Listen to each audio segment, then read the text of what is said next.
Good morning, Azeroth. It is the 14th of February 2024. Happy Valentine's Day, folks. Know you are loved, you're worthy of self-love. Never forget it. So grab your morning beverage and welcome to the stream. With the undermine patch dated for the 25th and 26th, we've not gone left to wait. We continue leveling our alts in the turbulent time ways. So without further ado, let's get stuck in. Hope you're all doing well today. Hope the day greets you kindly. You're almost to the weekend. Take it steady. Stay hydrated. You've got this.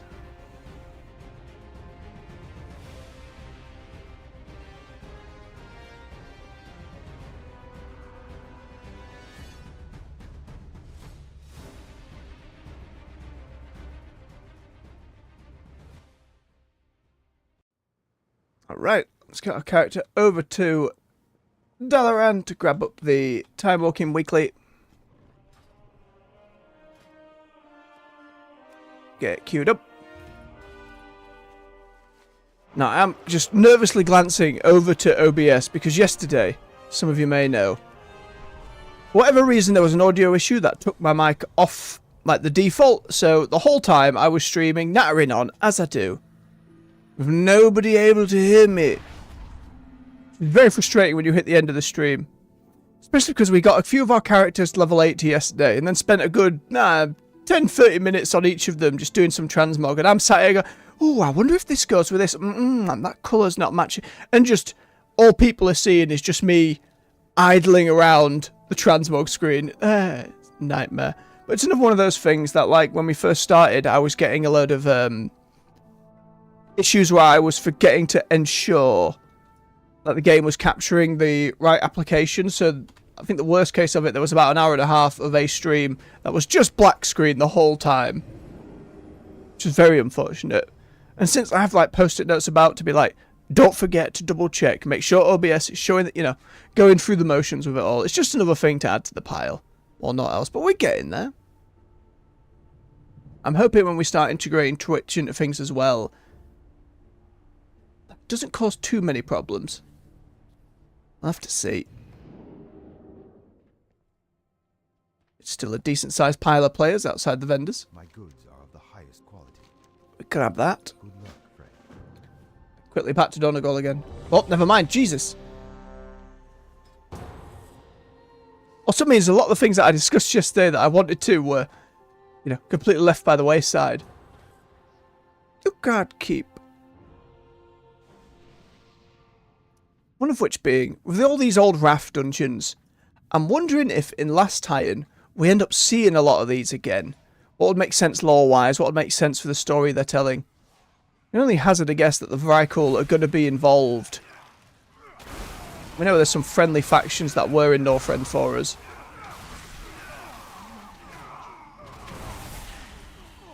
I'm hoping we get to see it. Like, this place is always like, this moment and walking in has always been like a little bit of an impressive vignette. If that was all like modern model, you know, higher detail.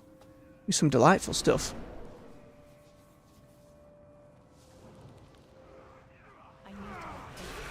So it gives us a lot of consideration for player housing, where we know they're not going to be able to push out loads of zones now that we know they're doing the whole neighborhood system. They have to build out a zone specifically for it. So does that mean each expansion will get a zone to come with it, or is that a little too soon for midnight? I don't think it'll make it for launch at midnight. I reckon by the end of the expansion, we'll have a district in Silvermoon or nearby. And for Last Titan, so many people love Grizzly Hills. I loved Grizzly Hills. But if you can set it somewhere in between a few zones, you're going to get a lot of potential. Excuse me, Proto Drake. I know Undermine continues to look pretty hype. There was also the audio short story that they posted to YouTube day before yesterday, going over Renzik the Shiv. Now, I didn't recognise the name when I first started listening to it. I was like, oh, who's Renzik? Is this a character we're going to be meeting down there in the Undermine? And the moment the story went, or Matthias Shaw, who was narrating, was like, and his title, The Shiv. I was like, wait, I've seen that goblin. He's wandering around SI7 in Stormwind, and then it started clicking, and that's where the story kind of went and informed that journey for that character, and I thought it was really good. It was an excellent listen. I reckon it's only about 15 minutes. And honestly, if those are the vibes we're going for when it comes to Undermine, I'm pretty excited just to see the story content. The most recent stuff on the PTR was going over the music, which all seems very saxophone heavy, very goblin, still very different for the wider part of WoW. But I reckon it's going to go over pretty well. Ooh, upgrade.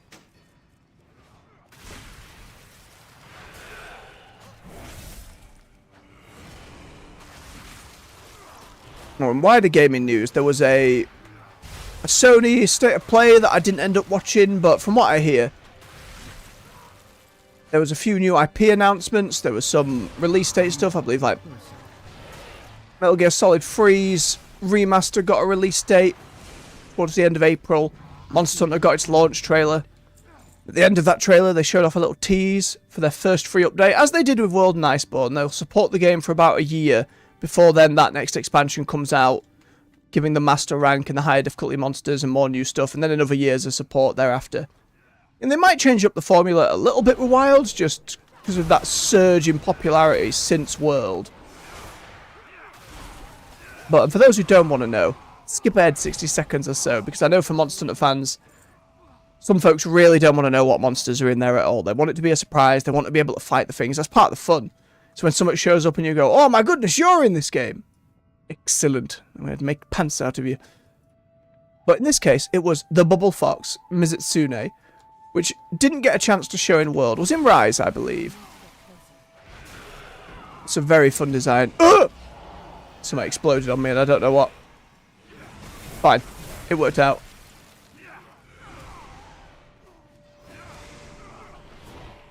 Yeah, I know we're going to be pretty heavy onto the Monster Hunter streams. I haven't quite figured out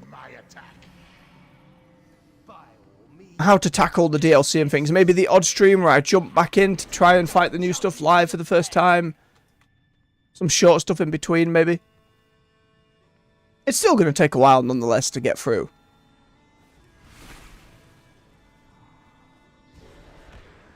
Also announced around a similar time, we had a lot of previews for Elden Ring Night Reign, which first and foremost was the release date, 30th of May. About half the price of your standard release, so about £35 rather than your £70. Which I think for one of the developers who's been working at the company since like Dark Souls 1, getting the chance to head up their own game and see what they can do differently. It saves a lot of development time when you're using a lot of those old assets. And I know that's a stickling point for some people, but it's not an uncommon thing in game design, and it's certainly not an uncommon thing in the Souls series. There's been a lot of reused assets, or even assets that were made for an older game that end up getting used down the line in another. And I, for one, am really excited in that game to have the opportunity to fight a load of old bosses again. The idea of the Nameless King flying around and stuff like that. I believe there's that big centipede worm from Dark Souls 1? I believe it was in the lava area there. We got a lot more details from said preview about how the game functions. It's not Battle Royale in the sense that there's any PvP. There's not going to be. There is the big Fortnite blue dome that's going to slowly crush down onto the map in a specific direction. So a lot more, rather than Elden Ring's kind of, and the Soul series is slow pace, exploring, nook and crannies kind of deal. It's going to be a lot more helter-skelter, let's get bloody moving. Which I'm completely fine with. Honestly, I have wanted that series to go for a roguelike bent on a game for a long while. I love it. I love that genre. I love being forced into different builds and trying new things. So doing a main playthrough for one of those, I know what I like. I like a two-handed sword. I go strength. I go some faith. Get some lightning spells. Get some healing for myself. And then it kind of stays the same there. I never feel the need to go back through a game.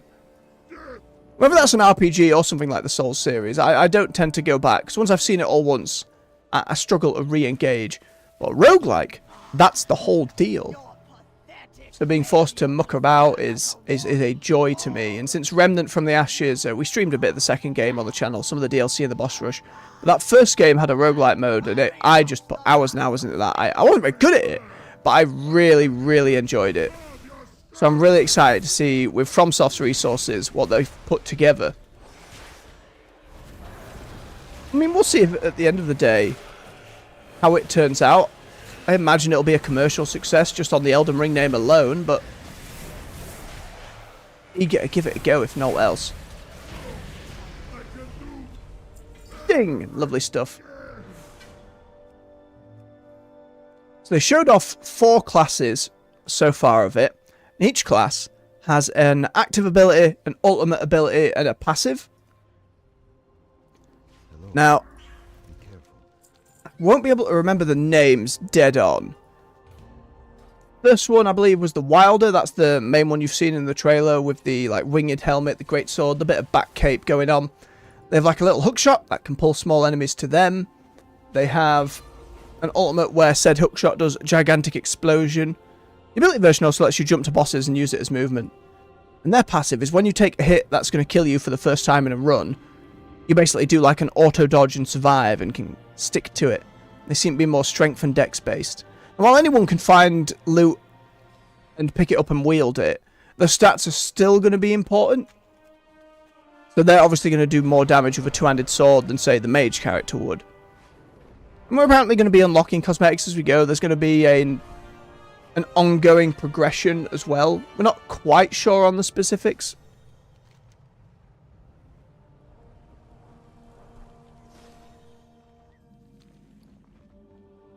Just double checking my upgrades. Lovely. As long as there is some fashion game to be involved with, I'm more than down for that. We also have like a tank character, which is a big bird person, which is wild to see for a playable character in the franchise. I don't know the lore implications there. I'm sure Vati will have a video out at some point. But they are big shield.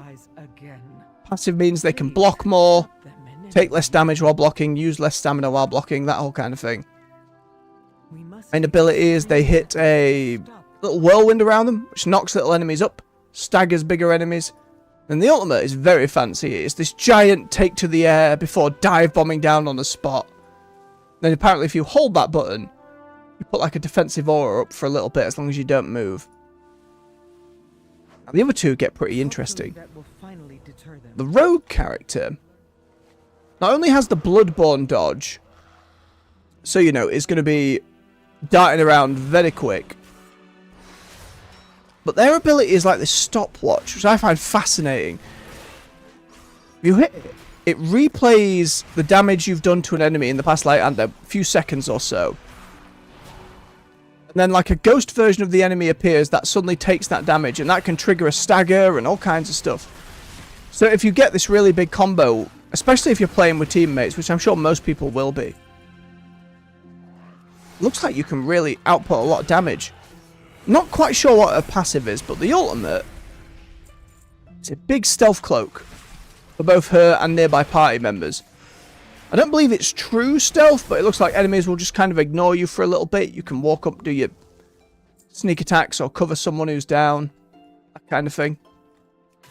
I should mention, unlike other Battle Royale games where if someone goes down, you have to hold a button over them and pick them up slowly, and it's always a bit of a chew on. But in Night Rain, you just kind of walk over and smack them, or shoot them with a bow. I think it's a great way to keep combat moving in a game like that. I don't have a target. Then the last character was a mage. Now, apart from just looking very elegant and having a floaty dodge, let's talk about the ultimate is like a big debuff. You put it in AoE, which is anyone hitting targets marked by the debuff lets the players regen a little bit of health and mana. Good, that's fine. Keeps you sustained in the fight. Very support-like ability. The other ability is the ability to suck an element from an enemy when they've been hit by a certain type of magic. And you can also do that off yourself and players when they've been hit by said magic. So that can be stuff like, I have taken a, it's like a How do I describe this? A series of symbols around a circle icon where your ability is, from what we understand. So if you absorb a magic ability, you absorb a holy ability, a fire ability, and then hit that ability button, you cast a spell that's unique mixed with all of them. And with 4 different magic types, I believe it was Iron Pineapple in his video said there's about 14 different spells you can constantly move and create with that.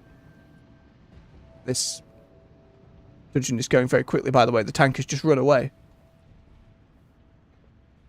The tank is a level 11 Fury Warrior. This is the second time I've seen this. That's absolutely dunking on the scaling somehow. Wild. But in any case, it seems very interesting. I know a few folks who love a good magic character who are going to really get to be able to sink their teeth into that. My only concern, as someone who tends to play these things solo, is because I like going through those games like that, at my own pace, David versus Goliath kind of deal. Same reason I love Monster Hunter. It's having those big fights. It's how well will it scale and work when you're playing it solo. We've seen like one of the Nighthold bosses, which is at the end of Night 3. I should probably explain that. You get dropped in, Fortnite, you know, from on high. Little bird flies you in. Pick where you land from a load of different landmarks. And they have different bits of loot, or upgrades, or healing potion advantages.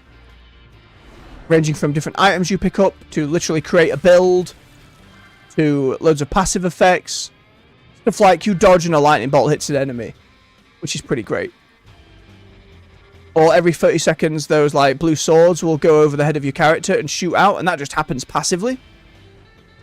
So there's obviously going to be, from what I understand, the 5% increase to this, 5% increase to that, as you'd expect, but it's the more active stuff that I find way more fun. Good God, they're just destroying this thing.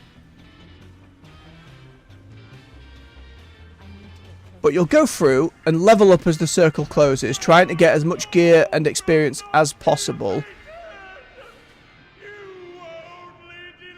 Then the night comes as the circle gets short, you'll fight a boss, then that cycle repeats for another day. On the third day, you go straight to this third boss arena. Apparently there's going to be 8 of these bosses at launch. The first one's been in all the trailers. It's this big Cerberus dog, on fire, swings a sword around on a chain. The main mechanic on it is it splits into 3 doggos at some point during the fight. So you're fighting 3 at once. Now, multi-boss bosses aren't a new thing. There's been plenty of the Souls games that have had that kind of boss.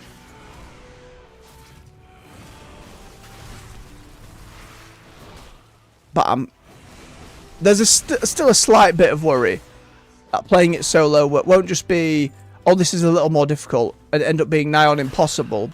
But it's a challenge I'm looking forward to doing. Because between the characters, there's a lot of abilities that clearly benefit from having a team with you. We're going to have to see how it ends up playing out.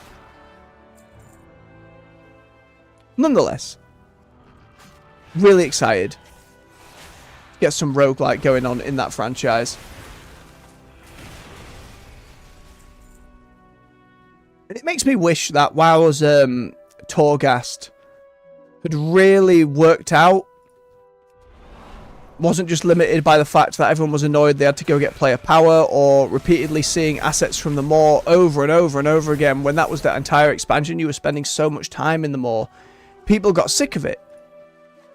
And I didn't end up putting as much time as I would have liked into it either, for similar reasons.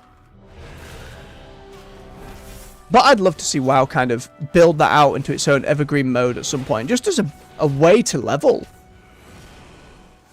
Especially when it can be really annoying to get the stories of the zones still at the moment. You go back through just about any zone, you thunder through it so quickly, you don't get the full story, and then are just teleported and whisked away automatically to the latest bit of content. And I understand wanting to get folks in through it fast and to the newest, best stuff. But especially for newer players and folks just trying to enjoy the game, I think it does the game a disservice.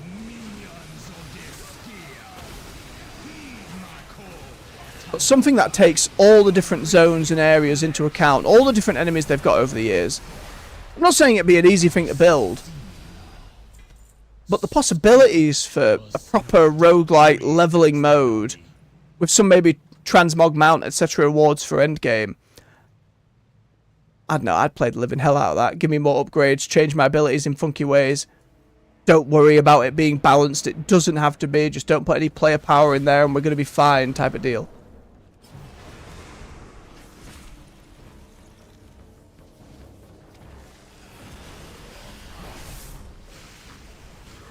But they've enough on their plate at the moment, I think. Of everything else with player housing. Let alone 2 more expansions in the works for this saga. Ooh, junk. Junk transmog I haven't got. Give it. Equip that ring in a moment when we get rid of this one.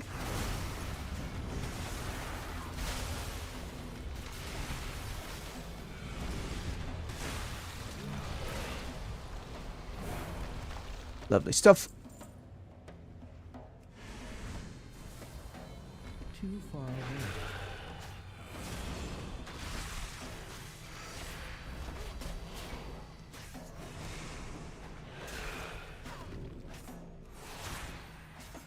Alright, we're good. Just have a swig of his beverage. Make sure you're doing the same out there. Keep yourselves hydrated.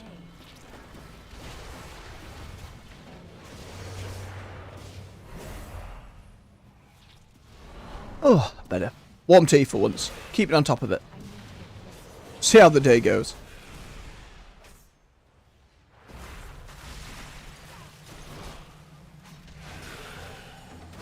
We also have Avowed out in early access now, which is Obsidian's new role-playing game. For those who don't know, Obsidian are the Fallout New Vegas folks. A lot of older RPGs as well. I don't want to misname them. They also did the Outer Worlds recently, not Outer Wilds. They came out around the same time. It confused everybody. It's okay. And they also made the Pillars of Eternity series, which is a CRPG that Avowed is now kind of based in that world. I played Pillars 1 and 2, and while I struggle to remember too many of the details, what I do remember is enjoying them both. They're very dense CRPGs. There's a lot of world building, huge amount of lore and governmental structures and political factions. The second one sticks out a little more. It's because you were on a ship the whole time. You had to build up a crew. They were playing sea shanties the whole time. I loved it. And early reviews seem pretty positive. The few I've looked at so far. Obviously, the early access is like 5 or so days from the main release, which I believe is the 18th. But as much as I am going to play it, and I'm really eager to play it, I'm not going to do so a few days or a week before Monster Hunter launches. So I don't want to be jumping from one to the other. On the channel, I'm dedicated to one game at a time for the evening streams. Like, WoW has its morning slot. That's what it is. I treat WoW more like a morning show. When we have new content, we can really get into that. Doing silly voices, reading quest text, going through the story of the game. That's what I love most. Transmog a very, very close second.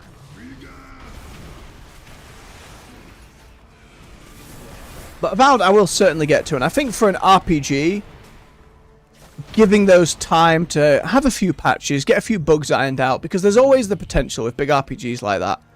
Quest breaking bugs, save game bugs, a lot of optimization usually, although on that side they seem to be doing pretty well, from what I've read. But better give it a few patches, whereas Monster Hunter tends to launch in a pretty banging state most of the time. I don't really remember one that hasn't launched well. You know, one of the official Capcom ones. I can't speak to like Frontier or some of the... I think less official's the wrong word, but you know what I mean. Not mainline in the series.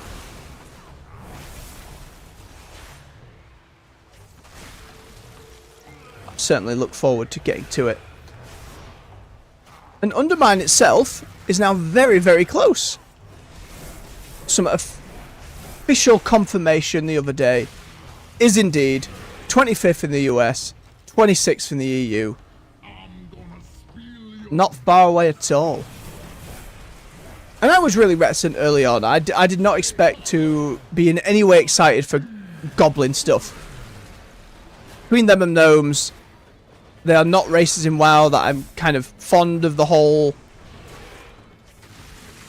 We're adding steampunk, we're adding all the chemical stuff, loads of explosives.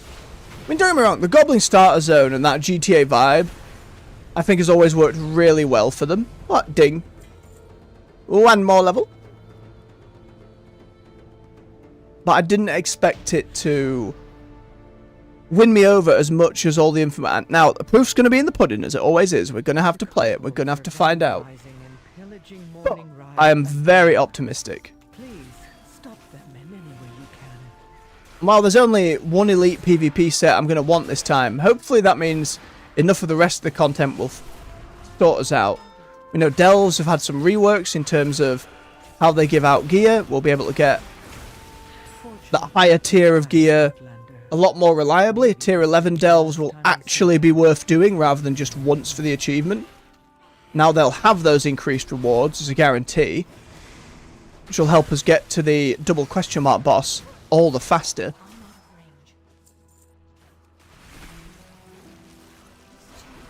The raid also has its own renown track now with a load of rewards on it.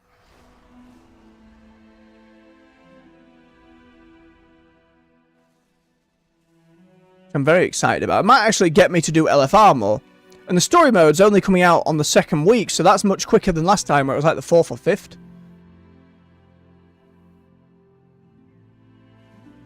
Don't have Death Pact, so will it cast this if I don't have it? Don't know. What's this one? Each rune spent reduces the magic damage you take. Each rune generated reduces... Okay, so that's just stacking debuff. I'll take that one because I'm unsure if the other one will actually work. 2 more dungeons should see us through to level 80. Map.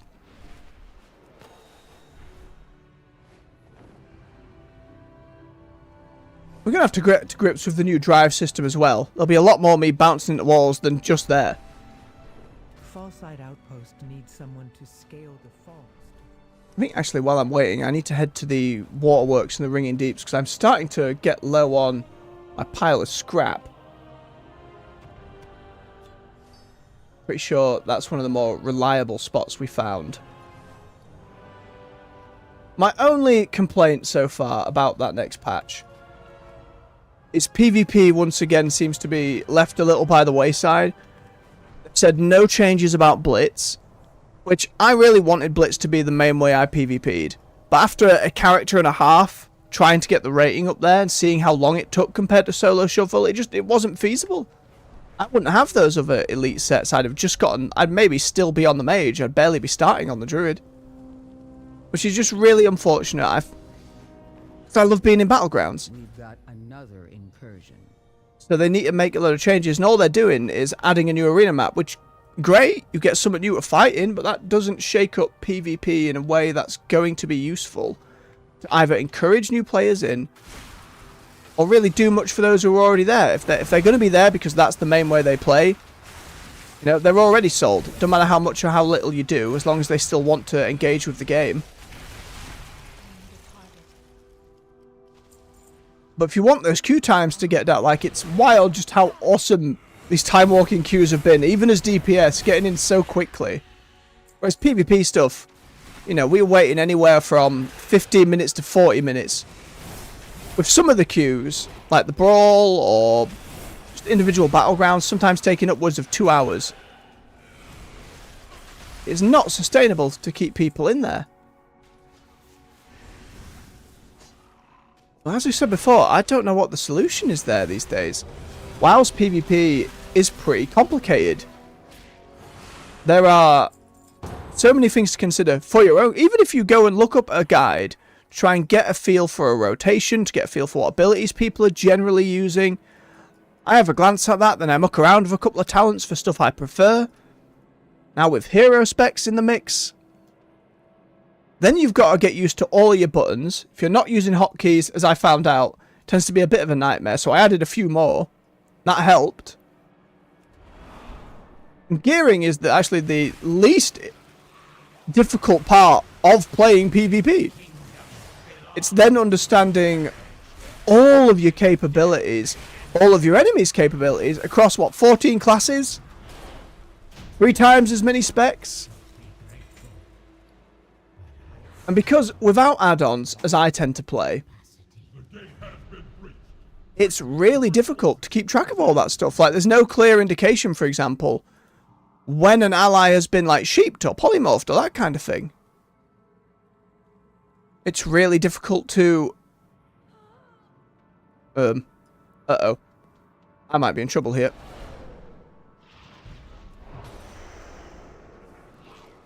Oh, no. I'm slow. I'm a Death Knight. I was behind. I'm not going to make it. This really bad.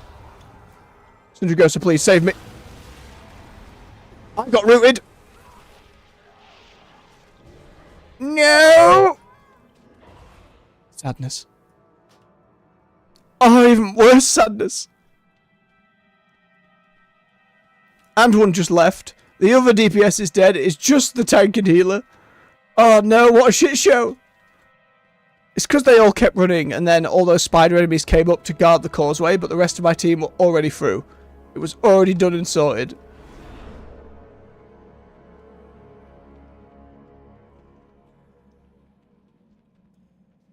It's alright, Rep Pally. If you do some off heals, maybe we get through. Oh no, they're the one who's DC'd. Never mind. Good sword, though.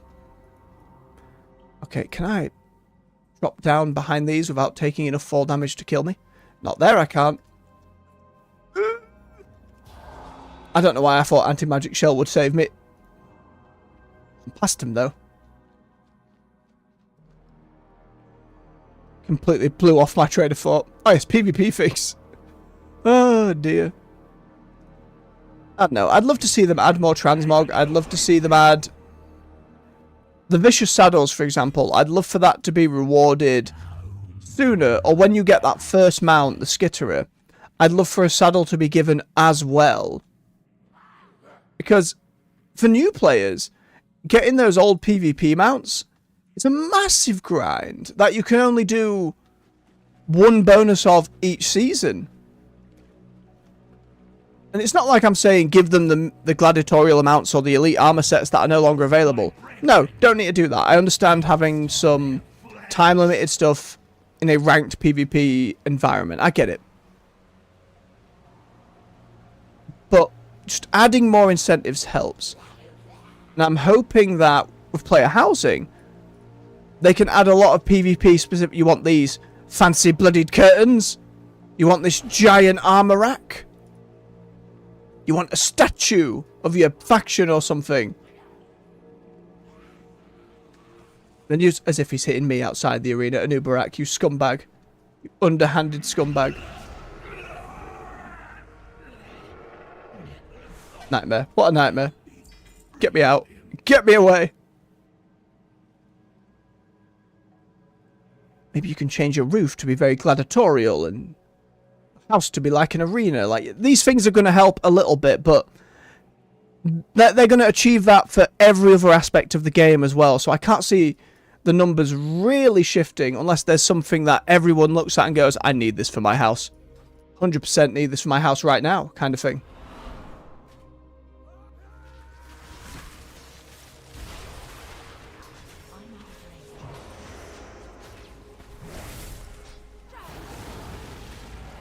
Get him, Syndragosa. Give me some scrap. There we go, that's why we're here. It's a weird engineering requirement that you need to get that scrap to craft a load of things. But it's soul bound, so can't just get it all on the auction house. But I'm still hopeful. It's, I imagine metric-wise, and I wish they'd share more player metrics, to be perfectly honest. We knew just where the PvP numbers were at. Companies never want to share the negatives, so I imagine that's why they haven't. But I'm hoping as time goes on, they can dedicate a little more dev time to it. Who knows, maybe they're working on the back end for some bigger PvP changes like we've seen with stuff like wall bans, crafting, and all the changes they've made to evergreen content. I think stuff like rated battlegrounds really isn't helping at the moment, just because of how people who play them play them. They want them done as quickly as possible. They want to get their honor as quickly as possible. Alterac Valley used to be this glorious battle where two tides of 40 players would smoosh into each other into the middle and just all hell would break loose. But now you're lucky if you get a few skirmishes other than holding the line at one end of the map. It doesn't incentivize PvP. Like, we did a couple of the Ashram ones. Now, I didn't play too much Ashran back in the day, but I remember it being big, overwhelming, and a lot of people. Now it's the same thing as Alterac Valley in most cases. Most games you just get folks running past. Sometimes you have one where you're all fighting in the middle, but then you run into the problems of the modern PvP game where any melee class is fresh out of luck because you're just getting bodied the moment you wander near the giant group of enemies. And ranged, assuming you're not lagging, you're able to just fire shots at a distance, which that feels great. Don't get me wrong. But it's very hard then to encourage melee characters to go into epic PvP. It's just a lot of little problems. Well, I suppose most people wouldn't consider it a problem. Stuff like mugs on Capture the Flags. This is probably a personal bugbear. The speed they can fly across Warsong Gulch and Twin Peaks is beyond belief these days. They put their little ghost outside, grab the flag, go back to the ghost. Have 6 different movement abilities, like 2 or 3 rolls, the flying kick, the speed boost, and if it's a healer, they've got life cocoon as well, so they're not going down. Which a lot of the Blitz games are won and lost, basically. Does your team have a flag runner who's a Mistweaving monk or a druid? Druids can move pretty quick, but it's night and day. And I imagine for a new player getting in, seeing that for the first time, you'd be like, what even do I do? This isn't fun. This just sucks. And there's something to be said for a dedicated flag carrier, sure. But the gap between them and just me doing it, like on my main, on my rep paladin, I mean, sure, I've got my horsey a few times. It removes movement delays and impeachment. I can self-heal. I can't bubble when I'm wearing that's, do you know what? Maybe that's why it pisses me off as a paladin. I can't bubble while carrying a flag, but you can life cocoon? Swine, monks. Absolute swine. But we'll see. I had a lot of hope for WoW's future and the rest of the World Tour saga just building on the success of the War Within. PvP, it is hard to have much more hope for. But maybe we'll be surprised. I'm surprised the direction they've taken housing. It's a lot more ambitious than I thought it would be. Even if I'm not the most engaged with the social side of it, I'm eager to check it out. And I'm sure it's taken them a long time to build it. There were some talks from interviews where this is something they've been working on for well more than 5 years. Iterating on different ideas in background, building up the tech to have it work. I still think if they want to, because they're clearly challenging Final Fantasy XIV, a game which I played a good chunk of. I got up to Shadowbringers, which probably make a load of people balk because they're like, Shadowbringers is the best part of that game, and I'm like, that's where I fell off it as I got into Shadowbringers. Just that's kind of how life played out. It wasn't a dislike for the game or anything. But the player housing system, while really impressive in what you can build and what you can do, how modular it is, how you can get all the 3D modeling going to create stuff that's truly unique, the market for buying said houses, for those who don't know, basically, do you have loads of in-game gold? Are you actively playing all the time? And did you win the lottery in order to get a house? So it really stagnates the market. Those who are winning are always winning. For new players, it's nigh on impossible to get a house. Whereas WoW's like, right, we're going to do that system. everybody gets a house, and you get a house. And hopefully Lord Walker Cho gets a house. Your blood is mine. And they said stuff like, which I find interesting in a lot of the release material they've talked about it with, of neighborhoods creating rewards for people to work together to achieve. Now initially I was like, oh, I'll just pick a private neighborhood and I'll live there on my lonesome. Maybe one day they add NPCs in some of the houses. But now I'm like, if this is like a bar to fill, I imagine doing it solo is going to take way too long. But as I tend to have my chat turned off, can I put a sign outside my door and be like, yes, hello, I'm here. I don't use chat, but please, I'm contributing, I'm helping, I'm eager to be part of this community. You know what I mean? What opportunities will I have to be able to interact playing the game the way I do? There's a lot of cool ideas floating around like that. Are we building other buildings in there? Who gets to pick that? Is it based and set every time? Every neighborhood going to have the same town hall in the middle? Or pub? Or garden? Or area for, again, Lord Walker Cho to come visit? A PvP arena somewhere in there? The more bloodthirsty amongst us? Like, there's a lot of interesting ideas we can come up with, but do they go full, here's a load of crafting stations? Obviously, we want to avoid a Warlords of Draenor situation. You don't want people to be completely avoiding cities. And personally, when I think back to stuff like, say, Skyrim, things like that, I'd love to have a blacksmithing station in my WoW house, but if they don't want me to do that in my house, I understand the design decision. But we're just going to have to wait and see. As long as one day as a blacksmith on my main, I can make an armor stand or a weapon stand, that kind of thing. Let me craft it all. So they didn't talk about professions at all being involved in their first post. Now I imagine maybe that's a part of the system that's just going to need work. Maybe they want to add woodworking, stonemasons, other new professions, because that would then involve populating the world with those resources as well. And even potentially adding them to a load of old zones. Not quite a one and done. Let alone building out the professions as well. And I think the problem they've given themselves with, you know, how they're currently set up with all these specializations and knowledge. So far, between this and Dragonflight, these are by expansion.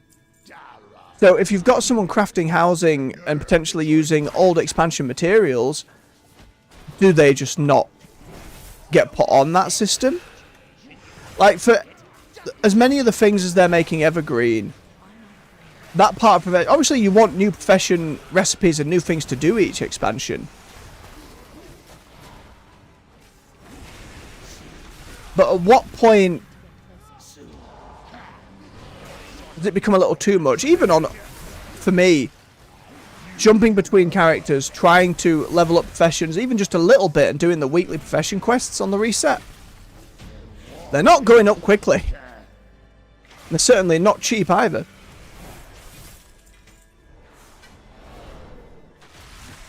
I know not some people really like the new profession systems overall. Mixed bag for me, mixed bag. I think it's a little overcomplicated in spots. Our luck has truly gone all hodgepodge now. Delightful. But as with everything, we're just going to have to wait and see.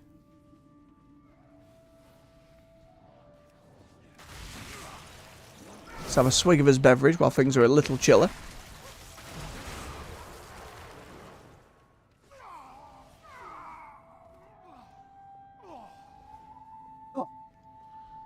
Now lukewarm. Sadness. A little too milky. Make sure you're doing the same out there, though. Keep yourselves hydrated. Don't let it go cold now if you're a tier of coffee.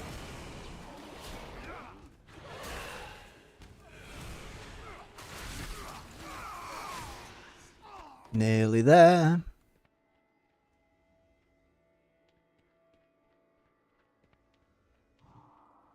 A lot of folks transmog go all more with it. Which, as much as people don't like Shadowlands, people do like the cosmetics from it. And I am lacking a A lot of good Shadowlands cosmetics. I only ever did one Covenant.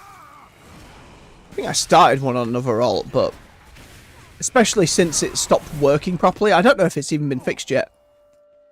Like, if you went back on a different alt that wasn't leveling through it, it just breaks. Like, you literally start the intro experience, you do the skip to get past the big intro, you're in Oribos, and none of the NPCs spawn in, and neither does your quest. So it's like, well, shit. I'll have to check at some point if that's been fixed yet.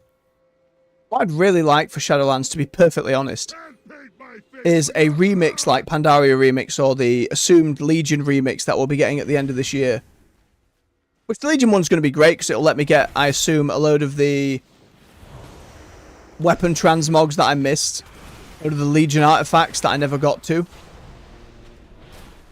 As I said, I didn't level an alt for every single class at the time. Probably should have, in retrospect. And still stuff like the Modern Mage Tower, which I found out like yesterday. There are transmog sets from that? Oh no. Something to do at some point. But I think Shadowlands just has so many different sets. If you streamline the whole thing, have it so you can just pick Covenants, swap, do the next quest line, swap, go, go, go, go. Let me unlock all that delicious transmog. There's so much of it. Whoa.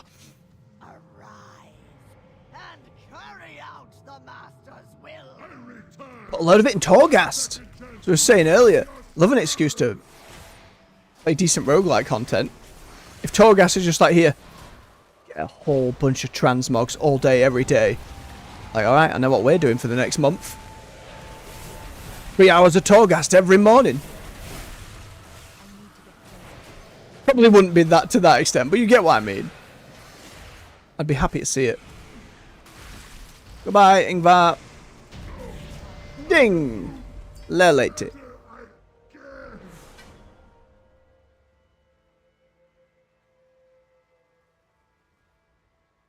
This one. Very good. Right, let's get this quest handed in just so we get the little chest bag of goodies from Dalaran. See what gear we've got in the war bank. Oi. What I get for leaving myself here. Hang on, bear with. Yes, I know I've got all these things.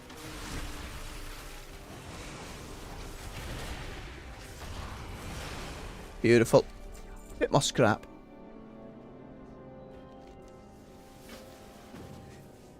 Then we desperately need to do some transmog. What I like with this Night Elf character, because she's got kind of both the Undead Death Knight thing going on, where you can pick the more rotted colour schemes. But also, the like burns and stuff from Teldrassil, it really let, those extra customization options really let the headcanon go wild for this character. And got the unlock for like the Night Warriors, like just black eyes as well. It's good stuff, it worked out really nicely. So always try and go for something like representing the tree. Like a lot of floral stuff on her. I haven't made a set on her in a while, so be eager to see what I can put together. Go get this handed in first.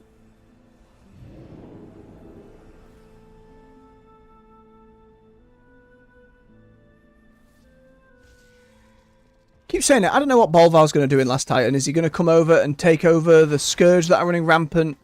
I can't see them bringing up some kind of big bad who is now taken over the Scourge. So either they're just going to be this weird problem constantly walking around,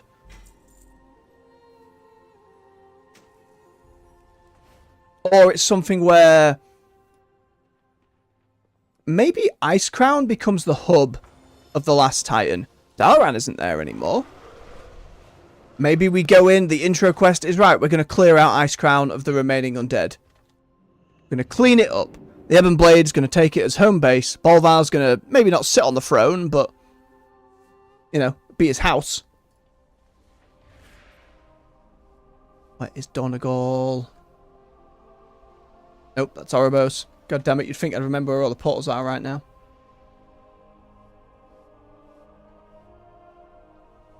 I just think there's a lot of potential there and avenues they can take that story.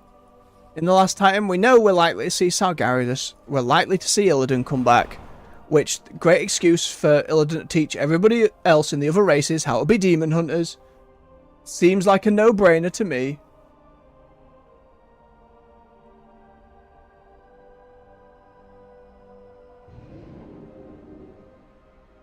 The Dothraki trolls as well, like, there were... I think there were a few about in Zuldazar, but I can't imagine they were that involved in the ongoings there. Again, I don't remember the Horde side of BF8 too much. I did go through it once, just so I could get the achievement that let you get a mount on either side. So you got like a horse in Horde armor and a wolf in Alliance armor, which I really liked. Big fan of that mount. I don't remember the Drukhari being that involved, and I remember from Wrath really, really enjoying the Drukhari quest line. How he ends up betraying you and not even betraying you, just tricking you the whole time, and is with the Lich King. And all the voice acting surrounding that was absolutely delightful. I'm just very curious to see where they end up. Right, actually I should sell my stuff first, just so it's clear what I have at my disposal. Then we'll put on whatever's in the wall bank. That's a big gear upgrade. I have an extended Or some of the stuff. I'm basically just looking for any veteran gear left over. So I can turn it into tier set stuff and get that transmog. I'm not bothered about getting their item level up. I didn't care. Didn't care. If needs be, that can happen later. There are always catch-up systems. Never much of an issue. I get them for collecting the transmogs and having options for playing different classes when I want to play the different classes. Let's have a gander. What do we got? My directive is to My warrior took a chunk of the veteran gear before. Everything else will be disenchanted for the enchanter. I add cloth, cloth, cloth, cloth, cloth. Cloth, cloth, cloth, cloth. I ran out of it all. That's fine. My directive has I did have a few bits and bobs in here. That's lower level, so I can put that back in the war bank. That's an upgrade.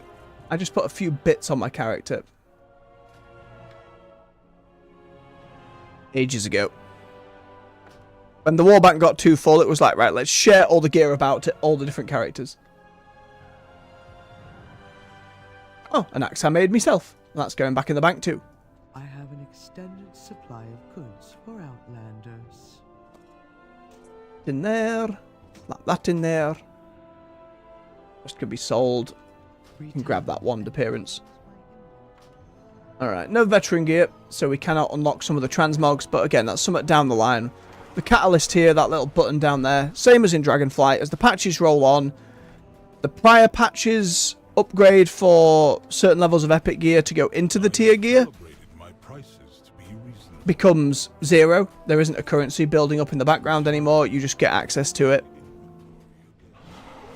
So actually going back and getting the older transmogs and tier sets and then upgrading those tier pieces to unlock the next colour variant is pretty straightforward. If a little time consuming. That's the same as most transmog bits. It's like any mythic set that comes out, I'm like, right, one day I can go back and solo that raid. Job done. It's fine. Whereas that's the issue with the elite PvP sets. It's like, right, we have to get these now if I want that colour scheme. Alright, time to fashion. What outfits did I had? So the end of Dragonflight, I went for that kind of Warrior of Elune, save the tree kind of vibe. What else have we got? Most of my characters have a nude button. That's so I can just make an outfit very quickly. Shadowlands, I went for more of a rugged arena warrior. Gold speaks for itself.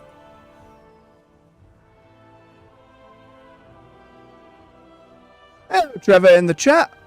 Good morning, hope you're doing well today, bub. 10-year gap and you've come back to WoW. Well, goodness me, you've a huge amount to get yourself up to date with. Oh god, it's 10 years ago? There's a huge amount of stuff to consider. But I wish you the best of luck on the journey ahead. If you have any questions, feel free to ask. I'm not the most well knowledged about the deeper aspects of the game, but when it comes to general overviews and maybe tidbits of lore stuff, I can help you out a little bit. In this case, though, what fashion game are we after? I never like to cop out and just straight up do a full set. That annoys me. We definitely want some of this anniversary in, so we're going to go for blue, Death Knight, and cold. If you've not been for 10 years, then Cataclysm will have come in, potentially, so you'll know Transmog, but now, just look at this. Transmog each shoulder separately. You can hide most of the pieces. You can transmog legendaries. It's bloody great.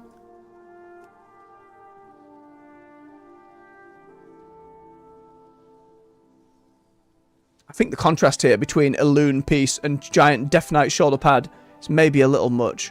I think we have to lean fully into the blue and shiny. Cape's not going to cut it.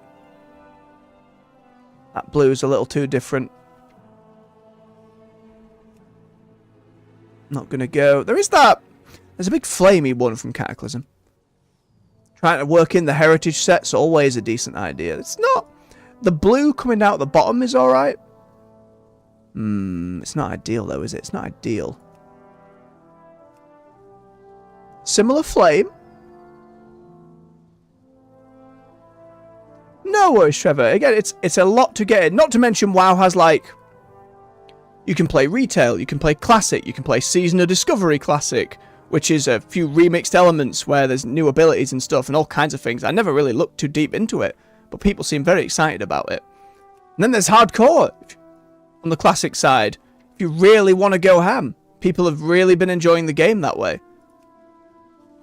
There's a lot of different avenues to enjoy. Nope, that's too disparate. Too far. For those new to the streams, I love my transmog. This is like one of the main reasons I've kept playing WoW compared to any other MMO, because it's just so good. My only, like, despise for it is the Ethereals always asking for so much gold. Just you wait. By the end of this expansion, when we get the Ethereal patch, there's going to be some bugger sat on a mountain of gold being like, yes, I have gathered and taken your gold for years as you tried outfit after outfit, and now I will take away the service for a full patch until I get defeated for the first time in Mythic. Can you imagine? Can you imagine the outrage? It'd be a delight. Shoulder actually ends up being way smaller. Way smaller. Don't really like it. Blue Dragon, maybe? Similar, but it's not doing it for me. It's not doing it for me. Oh boy, I'm going to be here for ages. I'm not apologising. I love this shit.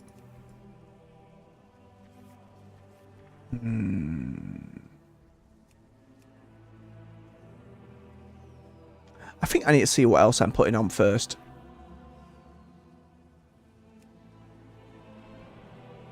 Breastplate's pretty solid. My only downside for this is everyone's going to be wearing this piece. Oh yeah, the Sylvanas set. That's alright. The trading post is something you'll need to be aware of, Trevor. That is this, if you go on the Adventurer's Guide down here, you fill up a log each month. That gives you a currency that you can spend on some vendors in Stormwind, Orgrimmar, and just round the corner there. Different transmogs, mounts, and stuff like that for you to grab up. Maybe I don't need the shoulders to achieve this. Where was the helmet? It is a nice helmet, but the whole point of this elf is I like her look. What was the other bit? The leg piece was... Yeah, the big tattered fold skirt going on. Maybe I don't need the shoulders. Maybe that's the answer. Come back to them later. See what else I can get away with. Weapons. Should have a lot of... Oh! Might be an excuse to finally use the anniversary sword.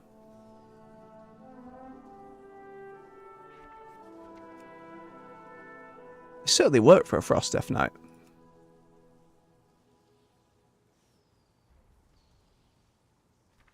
Sometimes my old symmetry brain is still like, gotta have them be different. I don't know, it varies character to character. They're both blue and different enough. I like the idea of having a slightly bigger and heavier blade in the left hand, or your non-dominant hand, just the way you'd kind of fling that around a little more. Have a little less dexterity with it. Or we could indeed go back to tree, but I don't think that's the set she's going for this time.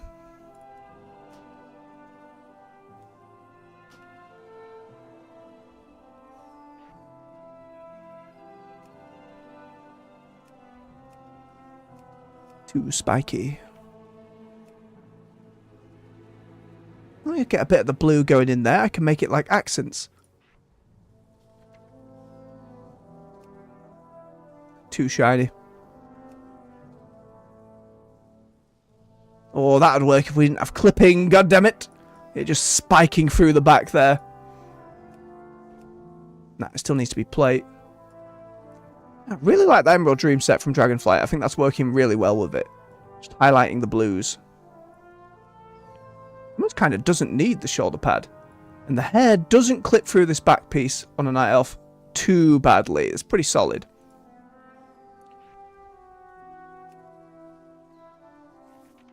But again, too vivid. Some Sylvana spikes. Don't think that works quite as well.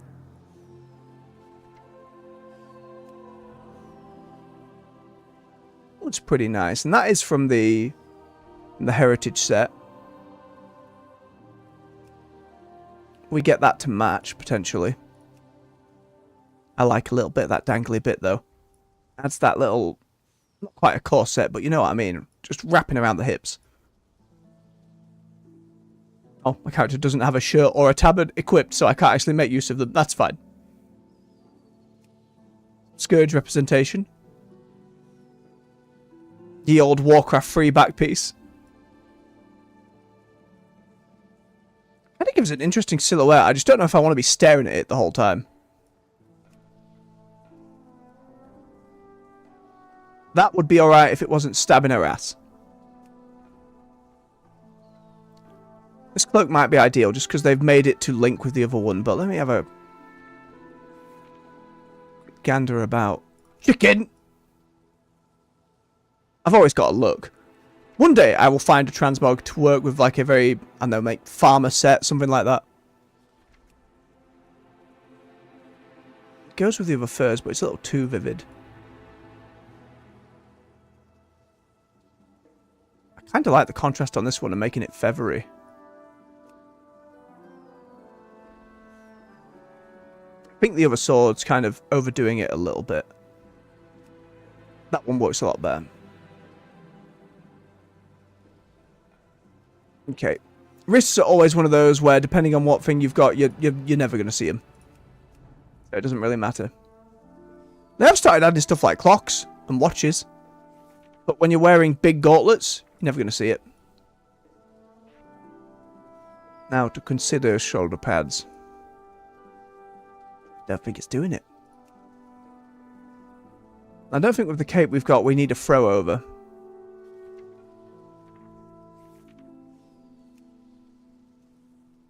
Survivalist ones are nice, but it's not quite the close scheme we're after.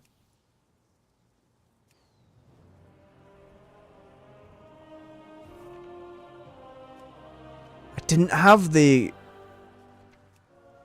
same variant of shoulder pad from the Emerald Dream. Damn. An angry dragon. I like the way it kind of hugs the shoulder compared to a lot of the others.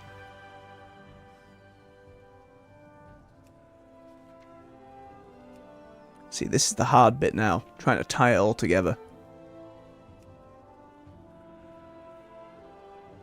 I sit a little too offset. Anything that has its own internal spell effect is always a plus. Colour-wise that works, but on a female night elf it kind of just floats off the shoulder. Clipping a little too much. Makes it very hugged. Let me see if I mirror it.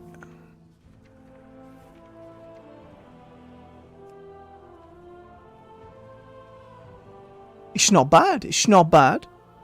Oh, there was the Blackrock one. That might work a little better. Adds a little purple to the design. One of each, maybe? Do I want the heavier shoulder on the left or right? I think we go left again to match the heavier sword. That's right, you nincompoop. Okay, okay. Helmet time. Do we hood it up? Oh, we lose it. It doesn't keep... If it kept the hair coming out, maybe. Would eye patch it? The Prowler masks have done pretty well. The crown. Oh, I love the silhouette it gives from the back. It might be a bit too much. The onesie hood, absolutely not. Not for me. I know people love the silly outfits, but it's not for me. Not at all.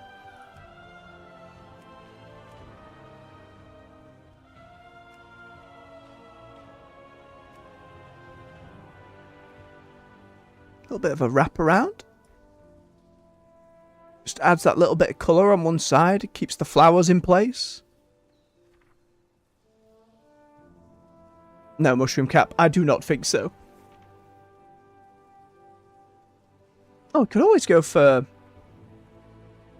the racial one. I just, with her eyes, how they are, I feel like they kind of get lost in it. Oh no, the more I zoom out. Do you know what? I kind of like it. I kind of like it.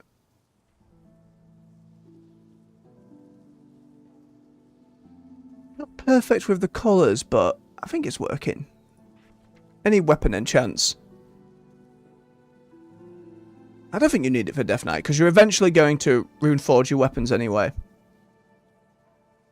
641 gold. You robbing bastard. Hey. That's Slavka sorted.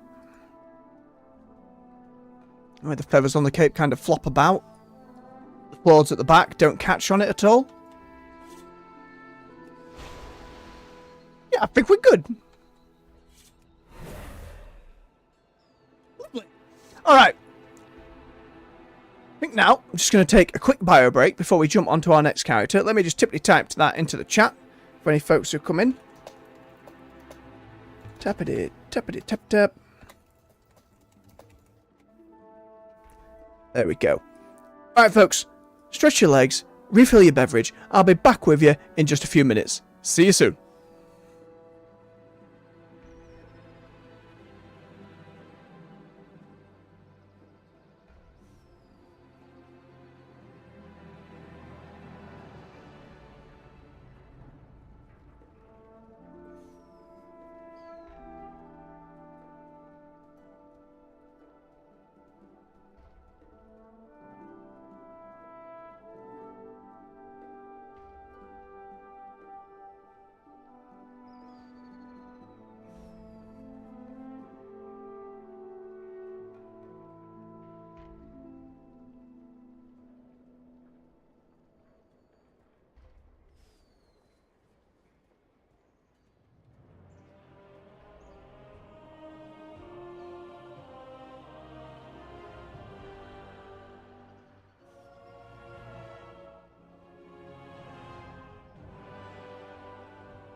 And we're back. Thank you for your patience. Just get my headset back on. Swig of me cold beverage. Now cold beverage, I should say.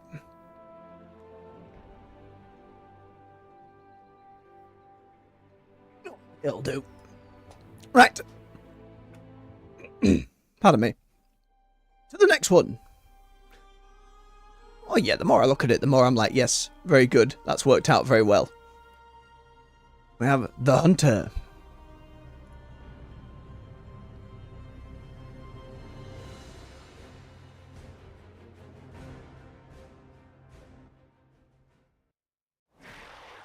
I'd also say, for those who don't know, I stream WoW in a morning on the weekdays, and on an evening I stream other games. At the moment, we're going through Eternal Strands, debut game from Yellow Brick Games, which is made up of a load of industry veterans, new indie studio, and it is a mix of Breath of the Wild, Shadow of the Colossus, a little bit of Monster Hunter thrown in there.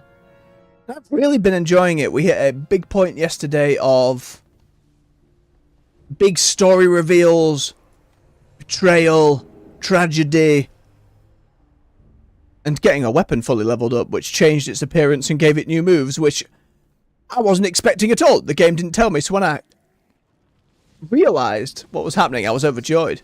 It's delightful.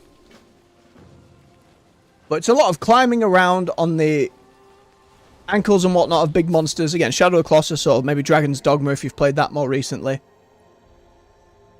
It's been an absolute delight. I do recommend it. It is set in that more kind of AA price range of about £35. It's about half your standard release these days. It's also on Game Pass for those on that service. The writing's probably what's impressed me a lot, and the voice acting and delivery of a load of the characters. It's been really good. Very emotionally charged. Surprising little bit of romance as well. I think we've got about maybe another week or so going through that. Ideally, I want a bit of time to be able to go and set up Twitch before Monster Hunter Wilds comes out. Just double check there's no really old gear I need to replace on here. Nothing too crazy there. It's just anything that's like Dragonflight or beforehand. It's mainly what I'm concerned with. Just to keep me going a little bit. There. That's one. We'll head on down to Hallowfall.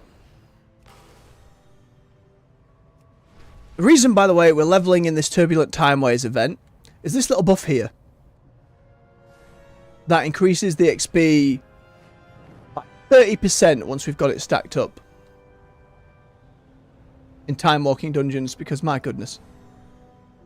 You add that to the warband bonus now, and if you like Trevor and you're coming back to the game, it's made a lot more of it account wide.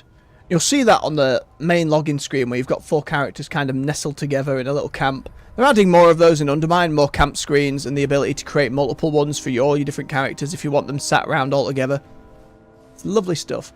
But as you can see, based on the number of level 80s you have, it gives you an XP bonus. It's capped out at 25%. I imagine it would have been ridiculous if it kept going unendingly. You know, if I had like 5 more level 80s, what, it goes up to 50%? Would have been funny though. Oh. Briefly turn on taunt.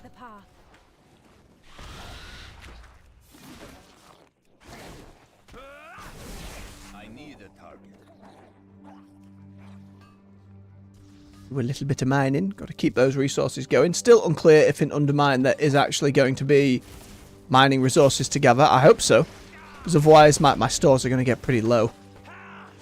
I don't want to be going through that patch, doing a few profession weeklies here and there, and having to run back to old zones just to get materials we need.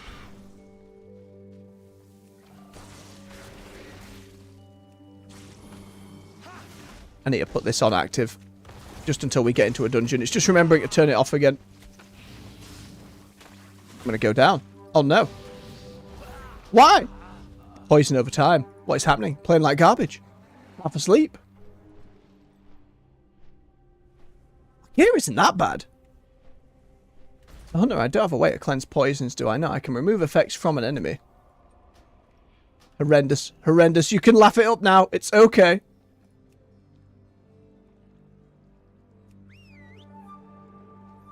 Dear oh dear. Feels like it's just that dot more than anything doing a load of damage. But if my pet's taking it rather than me and we've got taunt turned on, we're fine now. I just desperately didn't want to forget for doing a dungeon. Nothing worse when you're trying to tank than a hunter pet just growling at everything every couple of seconds.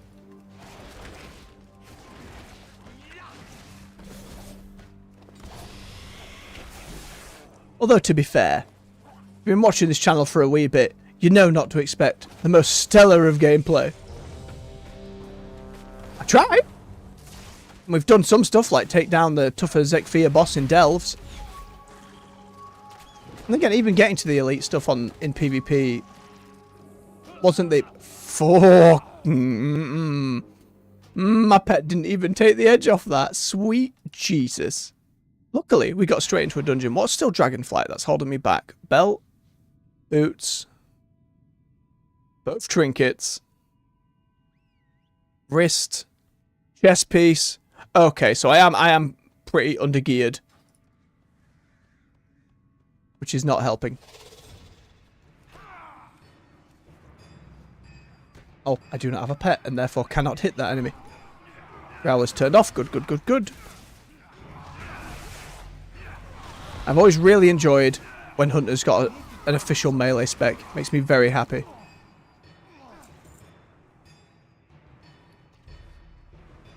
Make sure I'm not mixing up materials.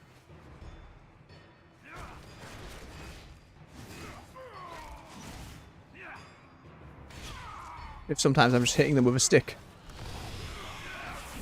Get out the water tray. What are you doing, Amit?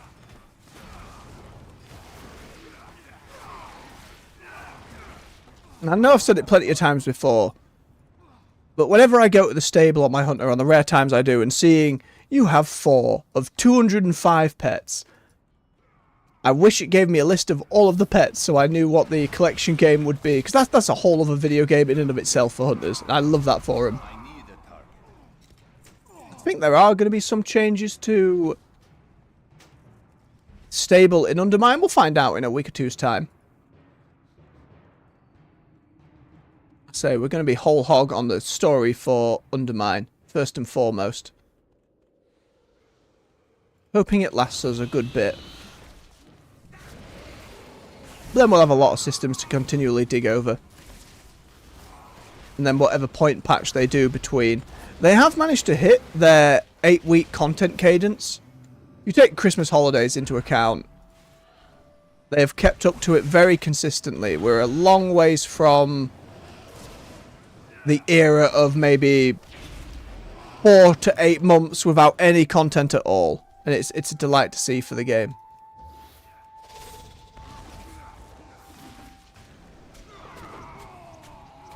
Outside of any crazy problems we might get one day, like who knows, maybe something really bad happens or the servers get hacked or something goes terribly in a patch and everything catches fire. I suppose that's what the PTR is for. Even if they're not able to test absolutely everything, and you never have the complete numbers through testing. You can test as much as you like, but once that stuff hits live servers, all bets are off.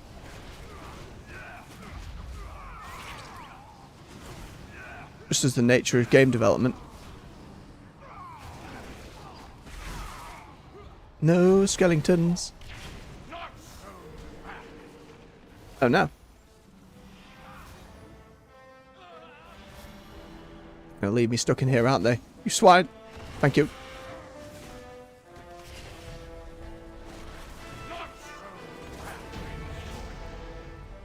Oh, if you are new to the game, like this shoulder pad I've got and the Hearthstone transmog. Kind of, it's less transmog for Hearthstones, it's just they slap them all in the toy screen. But there's a load of different Hearthstone customizations you can get these days.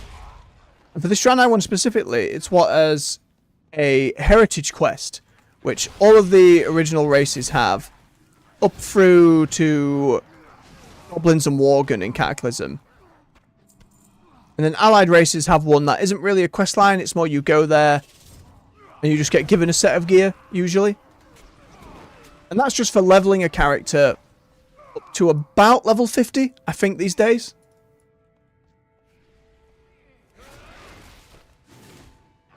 And for the heritage ones, you get a decent quest line usually. It's not completely balanced with all the races, but the Draenei one and the Orc one especially are really, really well done. Loads of characters from that faction, some really interesting like lore details of where that race as a whole is going, rebuilding efforts in their main cities, what their leaders are up to. You'll see there's like a lot of Draenei running around with like the red skin now.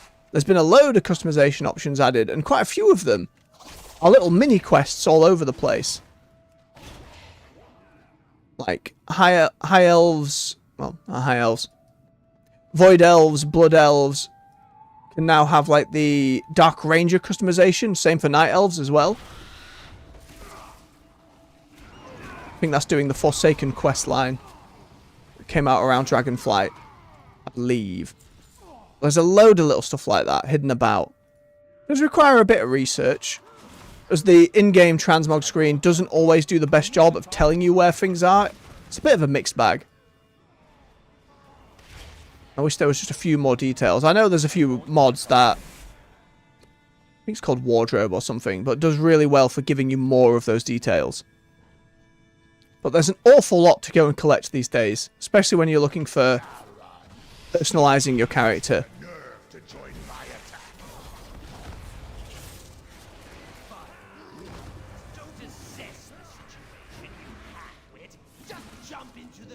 These two.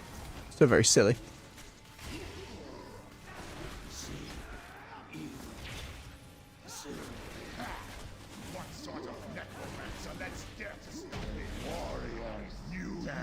The irony of that statement when his ghost kept fighting. Oh dear.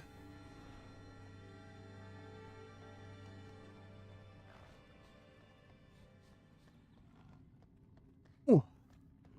Apologies, my throat's kind of closing up a little bit. We've been fighting a cold for the better part of the week. It's been not too bad. If I wake up and I get to the point where my voice just isn't working, like, you know, like that, and I can't enunciate properly or get a sound out, I'll take the day there. So I know it's really important, especially in these early days, not to just ruin my voice. I won't be able to keep it this long term if I make silly mistakes like that. So I'd rather take the day and make sure I'm alright. But at the moment, it's just that constant kind of tickle. So I have to keep reminding myself to keep hydrated. As I'll keep reminding you out there. I know I nag, but you gotta do it. You gotta look after yourself. Voice and general health and all that. So even though I hate honey, I really don't like the flavour, I don't like the consistency, don't like any of it. I put some in my tea just to take the edge off there. I mean, it doesn't help that I'm a smoker. That does not help at all with looking after your voice long term. But one challenge at a time, please. I'd like to get there again one day. I think the longest I've got in recent memory was about 8 months without a cigarette. And then, you know, life happens, but it's doable. I'm in a stable routine now. I'm keeping this going, trying to build it up into a business. It's taken a bit, but I was well aware of that going in. Just got to keep going and be consistent.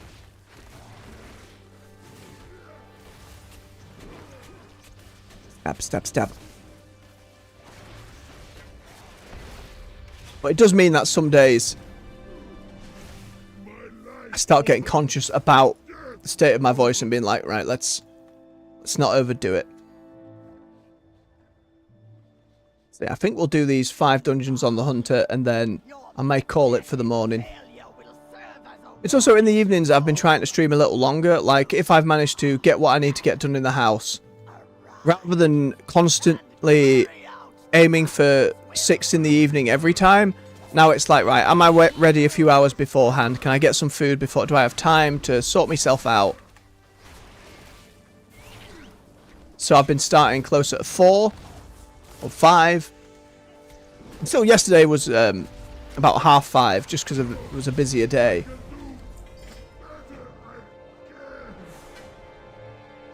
But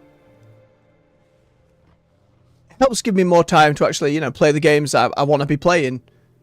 Especially with stuff like Monster Hunter come out. I know, like, Eternal Strands I've been enjoying, but when it's a franchise I've held in such high regard for such a long time, like Monster Hunter, I really want to sink my teeth into it. I really want to go ham and enjoy. I want that first stream before the weekend, especially because, again, I don't stream weekends, and there's a good I don't want to burn out so quickly. When I started, I was doing the weekends. At the very least for the WoW stuff in the morning. And it became clear very quickly that that was too much. That I was struggling to get a decent night's sleep and all that kind of thing. Our caravans are now able to ascend to the earthen. Slap more of that on. Onward. Let's find another quest where we get an upgrade. Not quite there on the cloak. And we need to replace that dragonflight stuff. Which means forging a pact. Opening up Ashkahet. Our delightful Nerubian friends.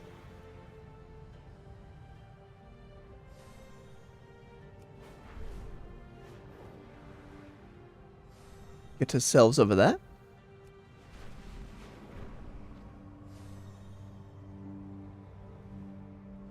It's a bit of ore. Oh no, it's an explodey one. You scumbag, don't blow up my leg. Thank goodness. Lovely.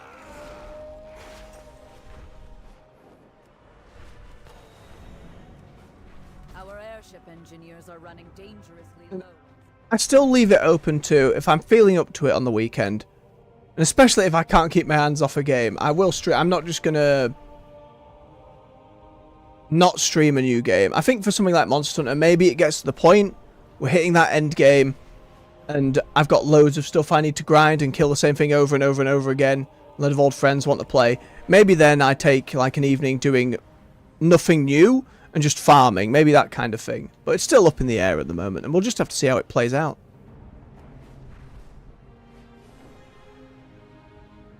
It's also for that reason, in a game like that with a lobby system, putting the lobby into the stream description, letting people join if I'm feeling up to it that day.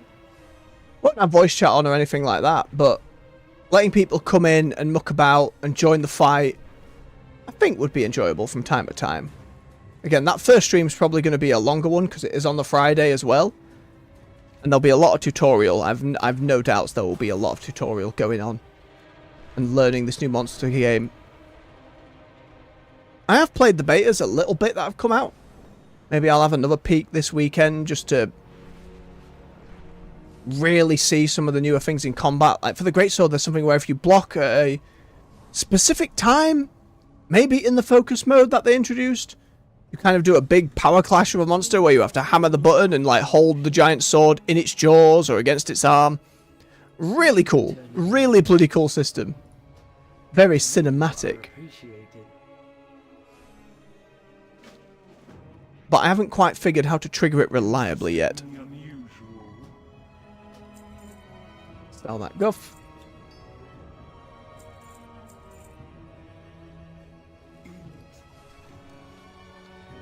Let's see what I can find. Or maybe I can... I forget. Because it's all warband bound. I might actually be able to purchase an upgrade or two. Nope. Higher level stuff. Damn. Right. Let's have a quick check of the quests. Pants. Nope. Belt. Yes!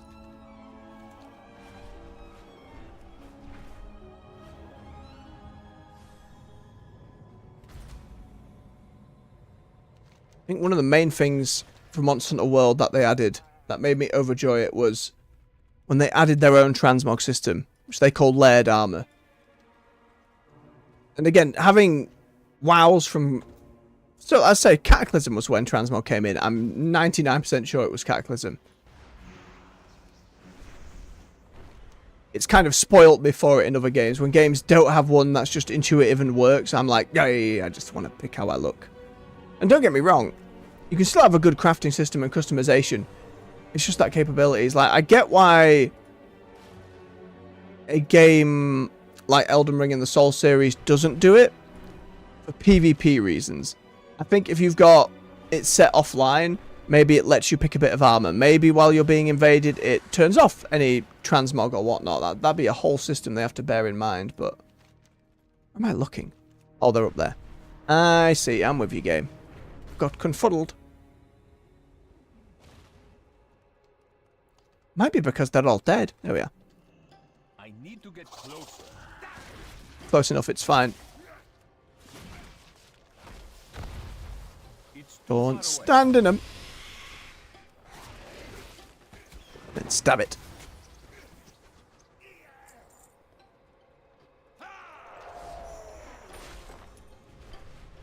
But fortunately, the change between how Iceborne handled their armor... I can't speak to Rise, because I didn't really play that one. I mean, I played a chunk of it. It's like 30 hours or more, but...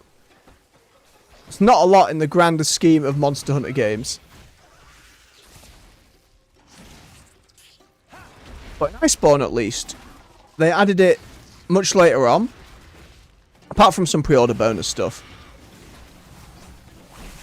And you had to go to the endgame area and farm up a load of materials and kind of recraft everything to make the layered armor version.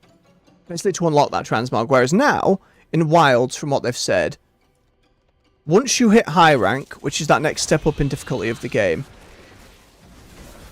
any gear you craft will just be layered armor. You've unlocked it. GG, well done. And I think that's fantastic. That's exactly how it should be. And I'm glad they've kind of cottoned onto that. I need to get closer.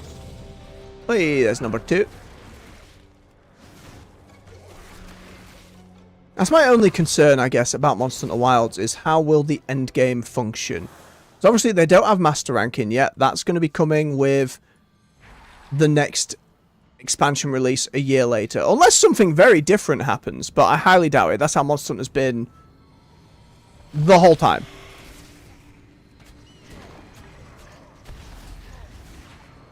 I mean, maybe they surprise us, but the base game of World was basically just running after investigations and specific monsters and trying to farm gems. It wasn't that engaging. It wasn't that exciting. It was fun for a bit, but it wore off. Whereas in... Oh, I thought I'd fly off. Whereas in Iceborne's endgame and the guiding lands and this whole area to just happily keep farming and fighting monsters and to level up while you're waiting on for all the different event quests and things that'll get released over time. And the big siege quests and fancy monsters.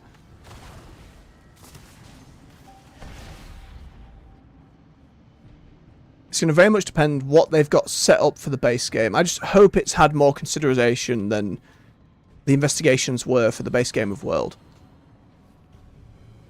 We'll have to see. It certainly feels like Capcom will have given them loads of money compared to other Monster Hunter games for the development of this one. Given how World took off and they're like, oh, putting it on PC and console has actually brought Monster Hunter to a much more mainstream audience in a way where the handheld stuff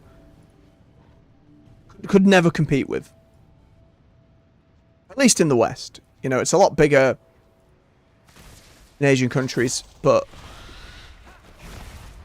now that we're here, and the success of Worlds on a financial level, they must have been like, do this again, do this again. But I think that one of their quarterly earning calls this year was like, oh, numbers are down. I can't remember the specifics, it was a few weeks ago. So we need to push. Now I imagine Wilds is going to do very, very well for them. Assuming something horrendous doesn't happen, but with this many beta tests and people getting their hands on, it is hard to believe something terrible would happen. We've seen it before, though. It's very hard to trust when the industry is so regularly and constantly on fire. And devs are losing their jobs all the time, and CEOs are getting increasingly bigger bonuses while doing fuck all. Fills me blood. But we can only hope the tide turns on that front. When folks see great games can be made, not at the expense of your developers, and they work best when they're doing well. That things can only improve. They are unionizing more as well. different parts of the world for it, which will help.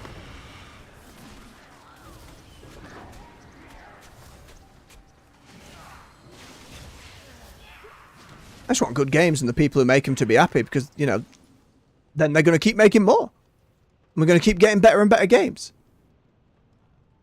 That's surely the goal. Whereas the reality of, you know,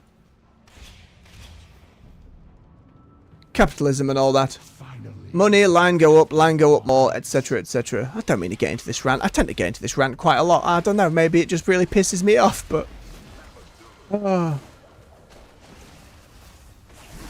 No, it doesn't help that a lot of devs just end up getting a lot of shit from, like, vocal minorities who will harass, give death threats, all that kind of garbage for stuff that is rarely ever a individual's dev fault, let alone decisions that they don't get to make. Balance is bad for my favourite class, so I'm going to go harass this artist, you know, that kind of shit. Or the voice actor. Like, get some perspective, sod off. It's wild. As long as the big social media owners of these companies don't care about that kind of thing and just want engagement, the best engagement is hate, anger. Unfortunately, it seems like that was never the intent going in, but the moment systems were discovered where that's how these things work, that's what drives the most. Vast majority of places pushed for it. Algorithms built to give you engagement, whatever that looks like. Actively feeding you things you don't like, so you scroll to the next thing in hopes of finding something you do like, or commenting angrily on the thing you just saw. I find it terrifying for a younger generation now growing up with like TikTok and YouTube Shorts. I started like using YouTube Shorts as like something to watch every now and then, but it's terrifying. You start going, you're like, I'm spend 5 minutes. Maybe, you know, you're just trying to relax before bed, that kind of thing. And then an hour has gone by. And it's like, what were 5 videos I watched? Like, what actually were they? What was the contents? Maybe you remember 1 or 2. It starts to get a little fuzzy after that, though.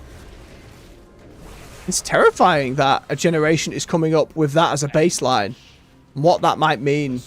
Souls will not be abated. You only delay the inevitable.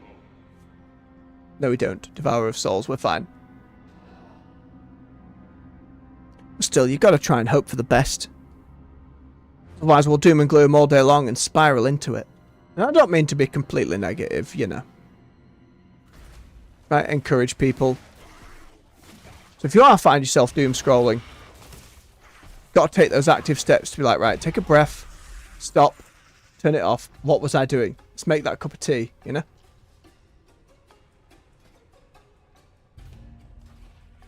Or go to sleep, more importantly.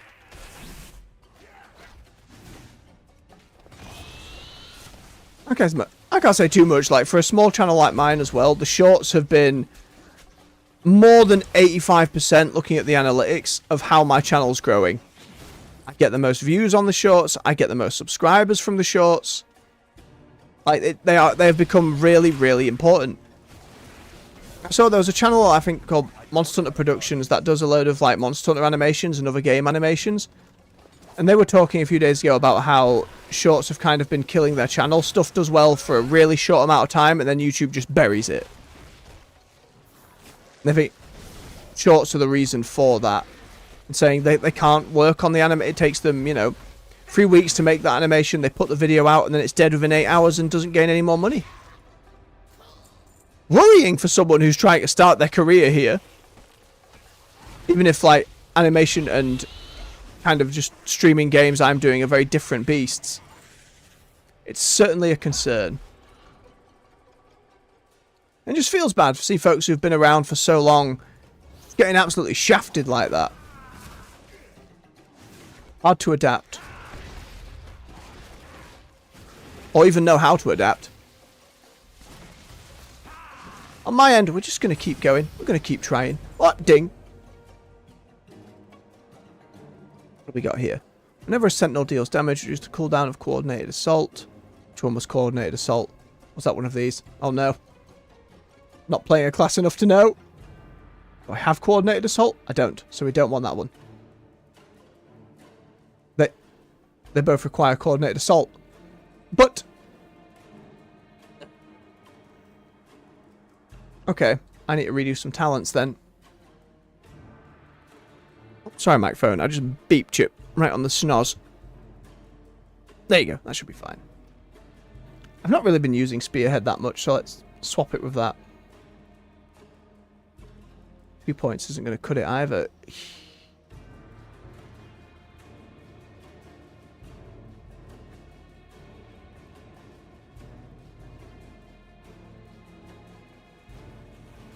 Take out these two.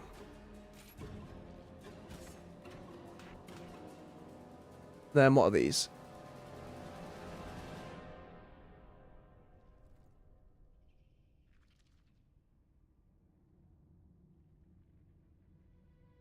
They're both pretty good. Kind of want both of those.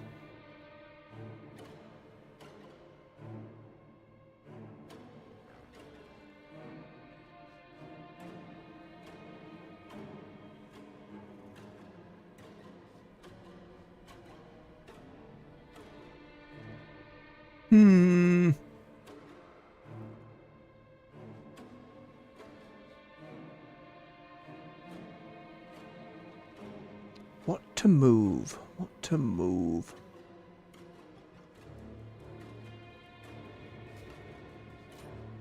Kill command's a button I hit a lot. Which one of these refreshed my wildfire bottom butchery? Oh, but I have to take that. God damn it.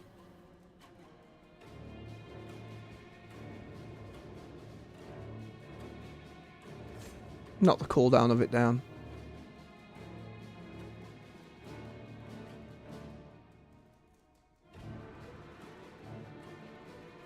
That's 5% versus more cooldown and hitting button.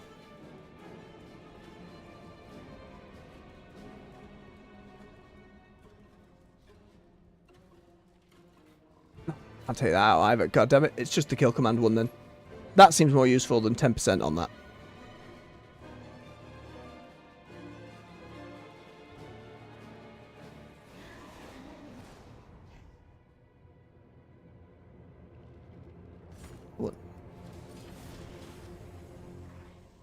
There we go. If that's on a lower cooldown as well, on the 1 minute, I'm going to swap that over there. Put me turtle over that side, I think. Right, let's find something to smack with this, just to figure it out. Belt upgrade, very nice.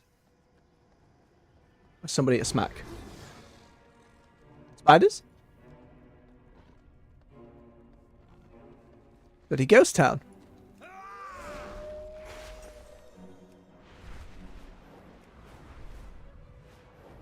Aha! You and your pet charge the enemy, striking them for a combined amount of damage. Then our bond is strengthened for more damage. While it's active, kill command's cooldown. Chance to reset is increased. Okay, let's try it. Nyam! That was pretty good. I probably should have swapped from Spearhead sooner because it didn't really have a cool animation or anything. That's pretty good though, I like that. Right, well, we're queued again. Let's have a gander. Any more? Just little bits of upgrade, nothing crazy. Shame. We'll fly around and do some gathering then. Get some ore. And I want to go back to the Isle of Dawn for grab ore, but I haven't gone around Nashkahet for a while. Might as well hang out with the creepy music and the spiders for a little bit. The Isle of Dawn has that like Hobbit style music up in the eastern areas that I really, really like. Makes me feel at peace. The moment you hear that concerning hobbits or the Shire music coming through. It's like a cool breeze for me.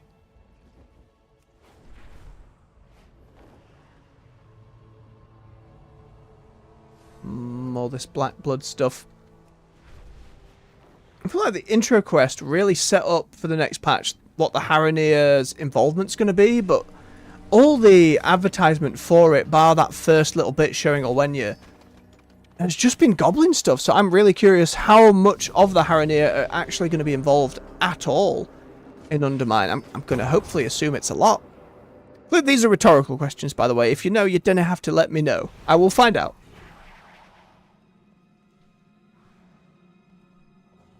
Shiny bit of transmog on that paladin.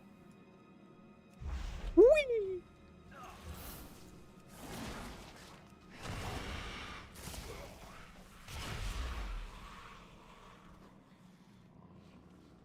Got a shoulder room a few times today. I'm not going to ignore the complaint. I'm going to keep bringing it up. Why do time walking dungeons only have a set number of dungeons from an expansion? Is it too frustrating to scale it all? Is it too much work to get little bits of gear sorted into each one? Like, what is the technical reason? Because I'm sure there is one. I just don't know. Maybe it's worth Googling. Maybe that's a question Blizz have answered at some point. Love to know. Bye, spider. Give me your stuff. Kill all the scarabs. Everybody was poisoned. The gate has been breached. Quickly divert forces. Okay, keep with the team this time. We don't just want to get killed on this way through.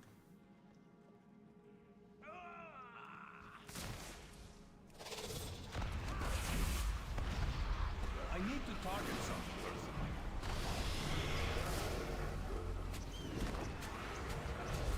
Everyone else is heading that way. Come on, let's keep moving, keep moving.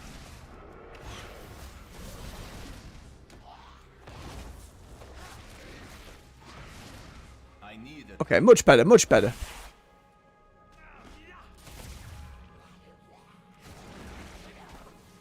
The healer's in trouble. Leave the healer alone.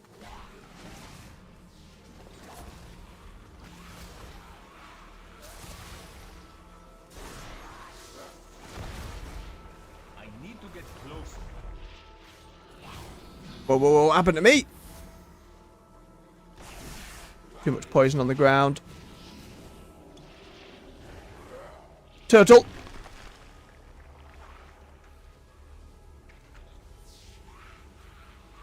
Which means I can't attack, by the way. Okay, now we run. I'm out of range. Don't know what happened there. Were we missing someone? I think we were briefly, but fine now. Terrifying. Run from the spiders. Oh, my pet died as well in the mix of all that.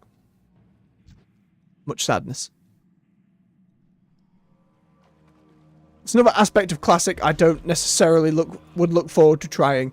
Remember to feed your pet. Remember they can get very unhappy. Remember to stock ammunition. And whatever food your pet likes. Now, I understand when games go for that stuff to try and be more realistic.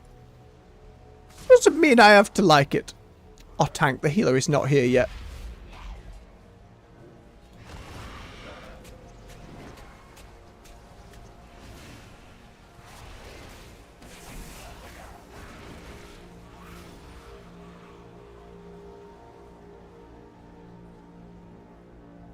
Okay.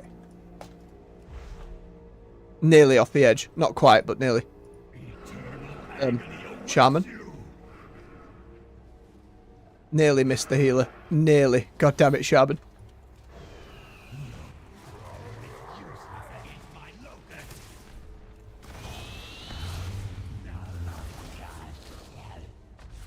Right, waves of ads coming in. Poor Anubarak. You always wish he got more. Like, even though he got into, like, a raid in the end, I'd have wished there was more story stuff about him. Like, in the same way the Lich King got involved in some of the quest lines and you'd see him from time to time, I wish Anubarak got that same level of care and attention to the forefront. And it has been nice in War Within to find those little, like, lore entries where the former queen was communicating with him and being like, we're not going to go and help you with the Scourge threat. We're not about that. We know it's a problem. It was just nice to see him. Those little callbacks. I need to target something first. It's going to be interesting for WoW as a game when the World Soul Saga ends, because I imagine there's going to be a lot less capability on a storytelling side to focus on anything old anymore. We're kind of wrapping up the Cosmic Disco War that's been going on for a few expansions. The Legion are much diminished. They're not gone. They are much diminished. Probably going to do the same to the Void. Eventually we'll have to fight the Light. Whether we do in Last Titan or not, that's still up in the air. The Light might actually be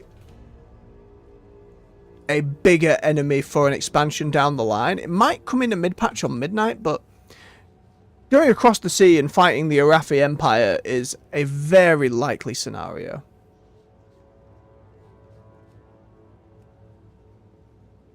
As well as exploring more continents. Like, once you've said that, you can build forever, pretty much. There is more out there that we do not know. That's not going to require us to go to different planets. Which is also an option. Remember, the Draenei have spaceships. We can just sod off to a planet at some point. It's always the issue of the Shadowlands problem of things being just a little too alien, not feeling too WoW-like, but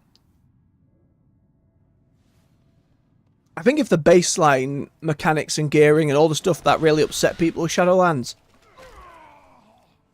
I think while there were a lot of problems with the Jailer,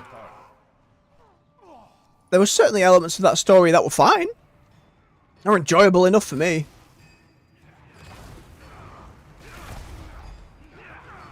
But there's just a lot of expectation when you're going into a game's afterlife to see a lot of characters from said game, and we didn't see loads. We got a lot of new characters instead. Which I think missed the point a bit, because whenever it was one of the old characters, that was just good stuff. Oh no, nobody else was fighting him. Where's my pet? There we go. Got to remember.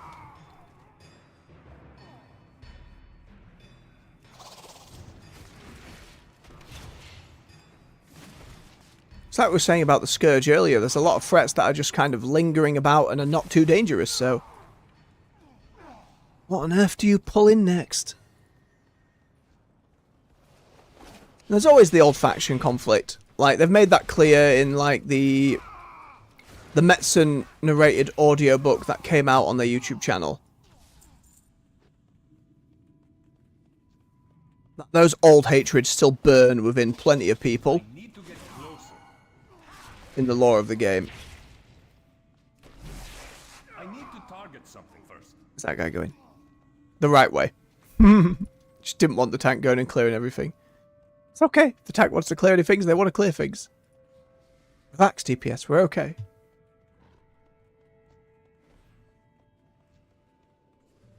I know. They said they want the game to go, you know, another 10 years.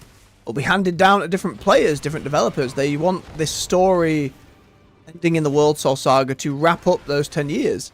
So that people who've been playing since, you know, since 2004, since the original game, have an ending. Quote unquote, you know?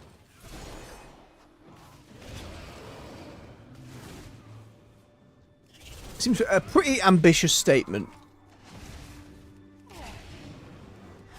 Gonna have to see how it all plays out in the end.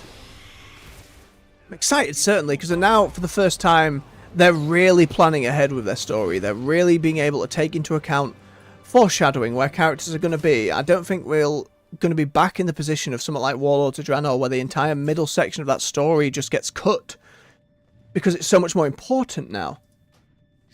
Not that it wasn't important then, but the focus is much more there. The resources are much more there. Stab it, stab it, stab it.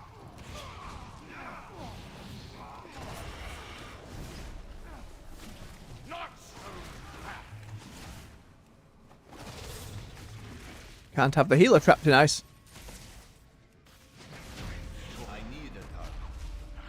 Apparently it didn't matter, but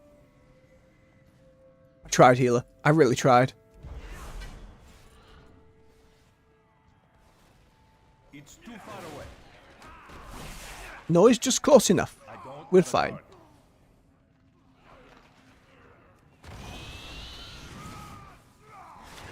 How do you think those initial design meetings go for picking which accent you want to go for a race. Where did that come from for Draenei, do you think? Sat down, just testing accents. Maybe they've got the character model in front of us. Maybe it's later on in the process. Grabbing up the voice acting and considering where they want to go. I don't know, it's just an interesting question that popped to mind.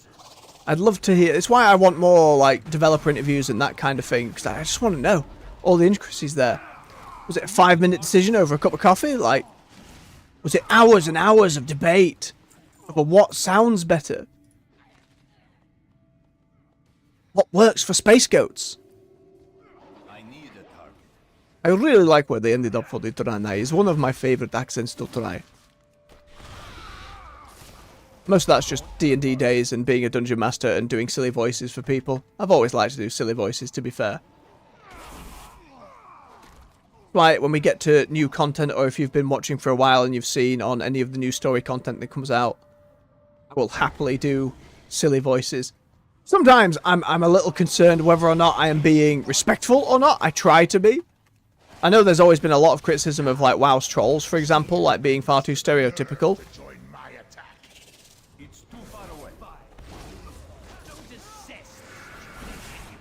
But that kind of feedback I will happily accept and learn from, should it arise in future. There's going to be a lot of goblin stuff though, so expect to hear a lot talking like this, pal, and that kind of thing for ages. The whole expansion, the whole patch rather. I'm looking forward to it. They're a fun voice to do, the goblins. You just got to remember, click on the character in front of you several times, get a baseline for the voice.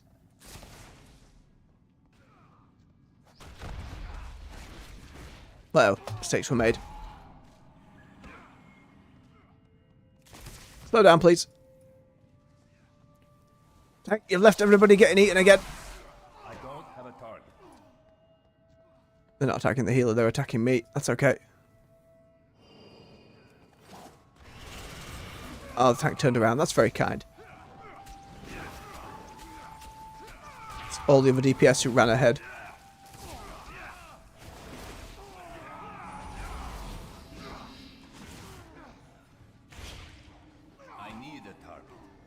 There we go. Well done, tank.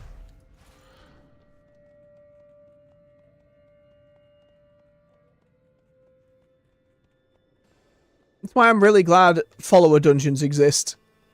I can take my time going through a dungeon and never end up in scenarios like this. This sort of stuff, it's not a wipe or anything like that, usually, but oh, I spoke too soon and down went the healer. It should be fine. Someone should have a combat res, right? Death Knights have a combat res. Paladins have a combat res.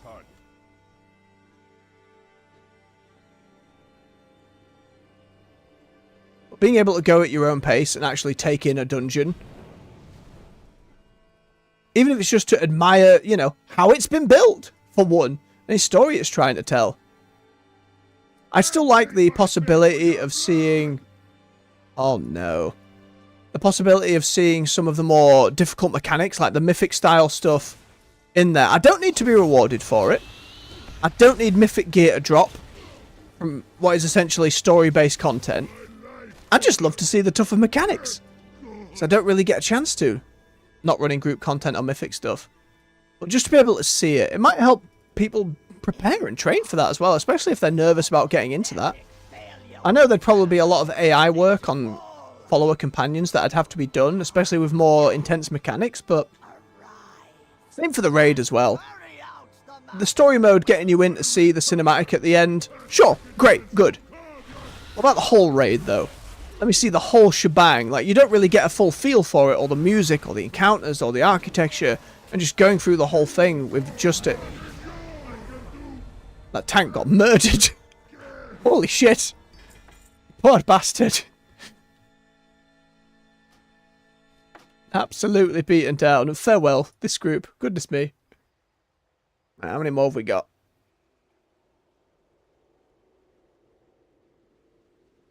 Make sure Swigger's beverage. Do the same out there. You keep yourselves hydrated now. One more and level 78. Very nice. Have the next one along. I'd say we'll do this one more and call it for the day. I can feel my voice going. I don't want to shatter it before the evening stream. I don't think that... One of those nights yesterday where you just wake up sweating from a nightmare. You're like, oh god. Well, hopefully the day starts 4 a.m. You're like, oh no. When your throat feels like there's been a spider living in there and you are just kind of laid. You cough and it's like a pile of phlegm. It's like, absolutely hate it. Great excuse to grab a lozenge, though. Pray, for God's sake. It's a rough thing. I can still feel it this morning. It's better because I woke up and had said lozenge, but I can certainly feel the strain. Alright, let's grab some ore as we head back towards Dalaran. Oh wait, nope. I don't have to go that way. I can just use the portal in the Weaver's house. Oh, because War Within's been so recent, any thoughts of any player housing in these areas as zones that are built are going to be a long, long way away. Where's your Ashkahet neighbourhood?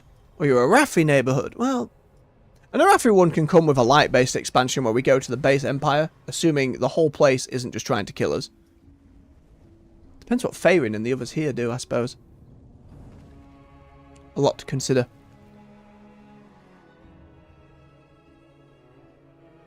Maybe the Nerubians from here... Well, it's their city.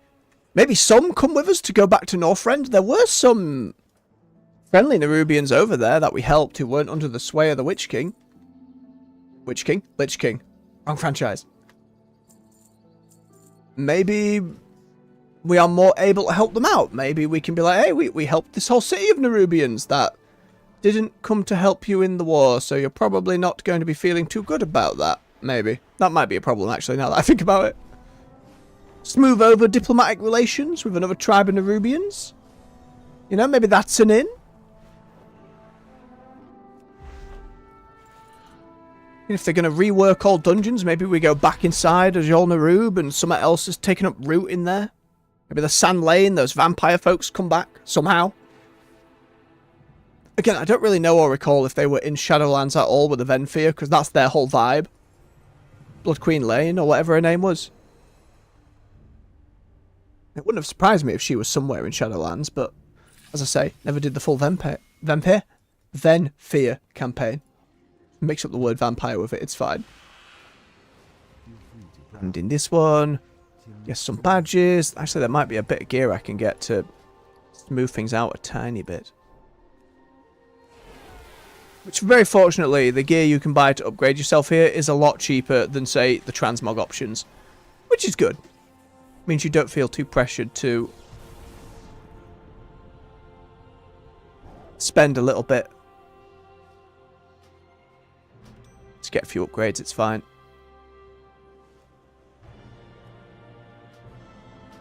Could desperately use a trinket. Game says no. No trinket for you. A spice bag. Do we spice? You spice it? No, not today. If you know, you know. That's some upgrades though. That'll help a little bit. There we are. Sell the rest. Excuse me. Excuse me. Good luck, friend. I hope for the story stuff going for. Sometimes it can be really difficult when people like this, they've got into the habit of making it so you cannot mount around certain NPCs that everyone's going to be clicking on. Which has really helped those situations where some asshole would park a mammoth just right on top of one. On purpose, you know, they're very much taking the piss with it. But nowadays, a lot of NPCs have that kind of ring around them where you get within a certain bit and you can be mounted, which helps. Being nosy at people's transmogs.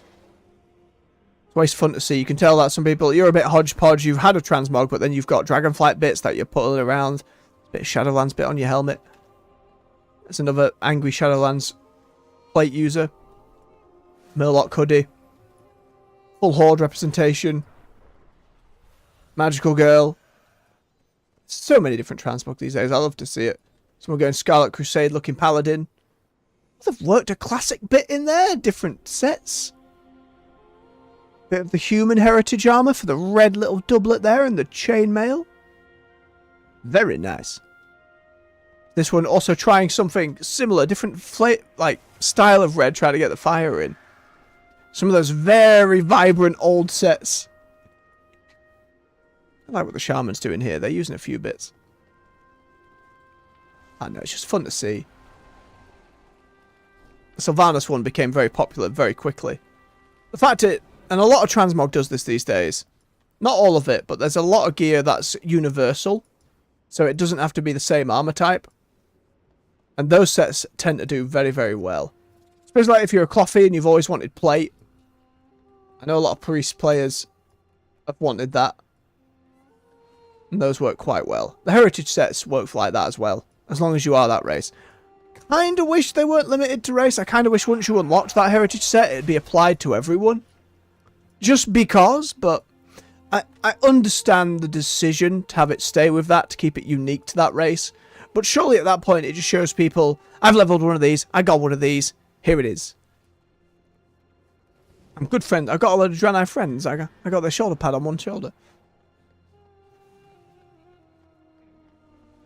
How are we doing, Q? Shouldn't be long now. Just amble away around old Dalaran. Did always like Dalaran. If I could ever pronounce it correctly. As a hub city. Both in Wrath and Legion. I thought bringing it back just worked well. It was pretty loved in Wrath. And it was loved more so in Legion. Now it's gone. And from all the leftover Kirin Tor epilogue quests, got the distinct impression they're never going to build it again. It begs the question, where are the mages all going to go? Where are they going to be situated? You know, if the powers of the world wanted to find them. Well, Khadgar and Jaina even said in their last conversation, we're not going to be fighting wars anymore. We can help best by researching and knowledge and understanding. A little hard to see that with either of them when they both have such crazy magical capabilities. Like Jaina can summon a giant ghost ship. Khadgar has done some crazy stuff with magic over the years. We'll have to see how they write that going forward. How they ride that line more than anything else. Don't get me wrong, it's nice for them to have a break and not have to worry in that same way. Because when you have a faction like this, every time you release a new villain, a new storyline, it's always going to come up. Right, why aren't all the Kirin Tor there doing something about it? Why aren't all the paladins in the world here doing something about this? Why aren't all the druids here? You know what I mean? And in an MMO, especially one that's been around so long, it's very difficult to answer that question in gameplay in a realistic manner every single time. It's really difficult. There's too many characters. Even if you wanted to and had that huge amount of content somehow answer those questions every time you put out something new, you don't have the manpower.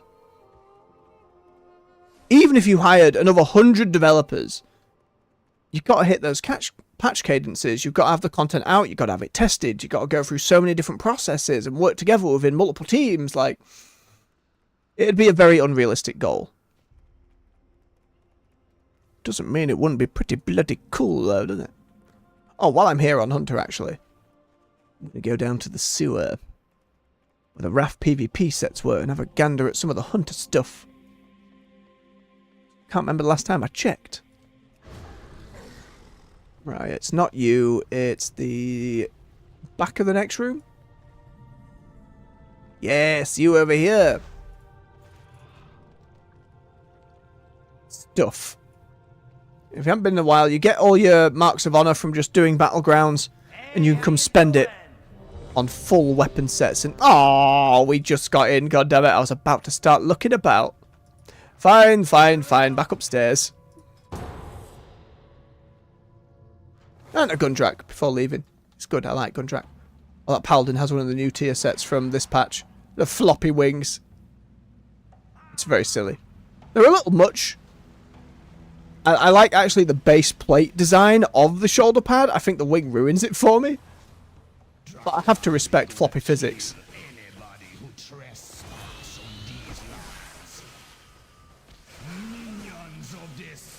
Big snake. Please drop your fist weapon. I'd love to have it. I can't remember if it's the snake or Murabi. It's one of them. It was a really cool fist weapon. It's one of those ones that goes down the arm.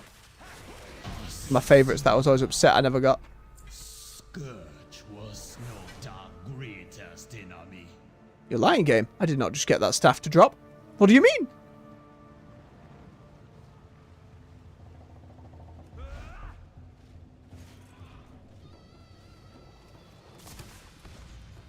Everybody gets eaten by fish.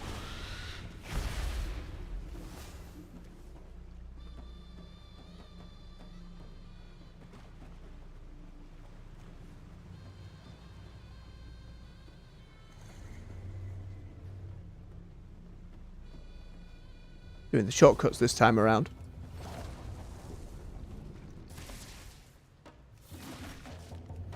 Oh gods, I'm gonna have to remember all this when I'm tanking on my Demon Hunter another day. Don't know any of the damn shortcuts. They just did that snake guy, then jumped off his platform and went round. I can remember that, it'll be fine. Surely. I'll try, we'll see.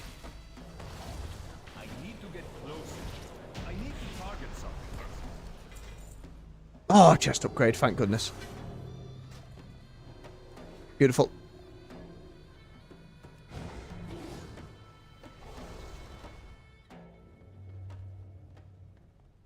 And we jump again. Whee!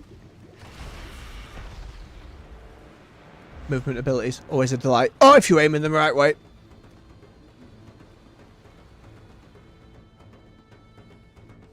Or music, always getting those drums going. No, you're about to be in for it.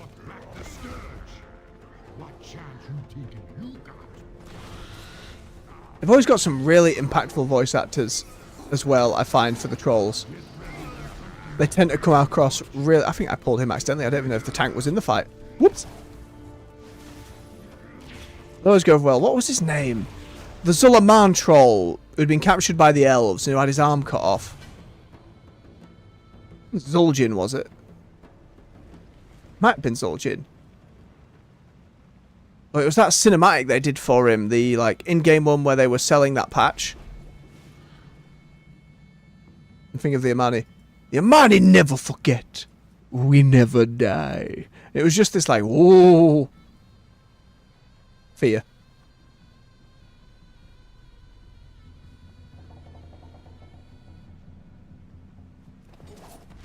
Let's see more of it. And again, the Haranir are half night elf, half troll, from what we understand so far. We don't really... It's more guesses than explained genealogy or anything like that, but... It's certainly what they seem to be going for.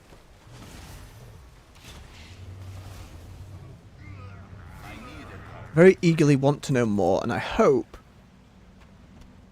that Undermine does give us more than I'm worried they might. I need to know about the Haranir. I think they're really cool. Fascinating designs, but we've learnt sod all about them so far. Bye-bye. Level 78. Nah, that's mine, I'm afraid. And we're out. Got a hand in our other quest. Still got another chunk of alts that we can do Monday, Tuesday. Wednesday we'll of course be back to the reset. Which will be one more week of going through the Siren Isle, getting a few bits of Flame Blessed Iron. And on my Dwarven character, desperately going for that Irvin ensemble thing that they've got. The drop rates in the Storm Phase are so low though. They're so low, it makes me upset. But we'll see what we can get away with. At the very least, my mage will just be living on the Siren Isle for the foreseeable future. The poor bugger.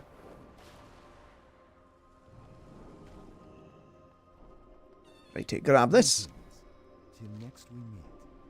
And I don't need to leave my character here because next week the Time Walking will swap to Cataclysm? I assume? Yep, there it is. There's Deathwing's face. I'm actually really curious for the Cataclysm ones, because Cataclysm Dungeons and Heroics were infamous, and I remember this at the time, for just nuking groups. Like, Blizzard made the dungeons harder, and everybody went, oh, it's too hard!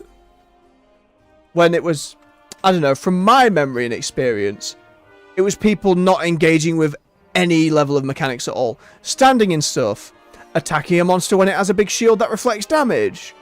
It was a big rock elemental of it. Ozaruk or something. It was like, break yourselves upon my body. And they did. They did repeatedly. It used to drive me mad. I don't know, they always seemed like pretty straightforward mechanics. They ended up nerfing it all into the ground, and Heroics have never been that level since. Obviously, Mythics now fill that gap a little bit, but it's a fascinating thing. People always complain the game's too easy, and then they make it hard, and everyone gets upset.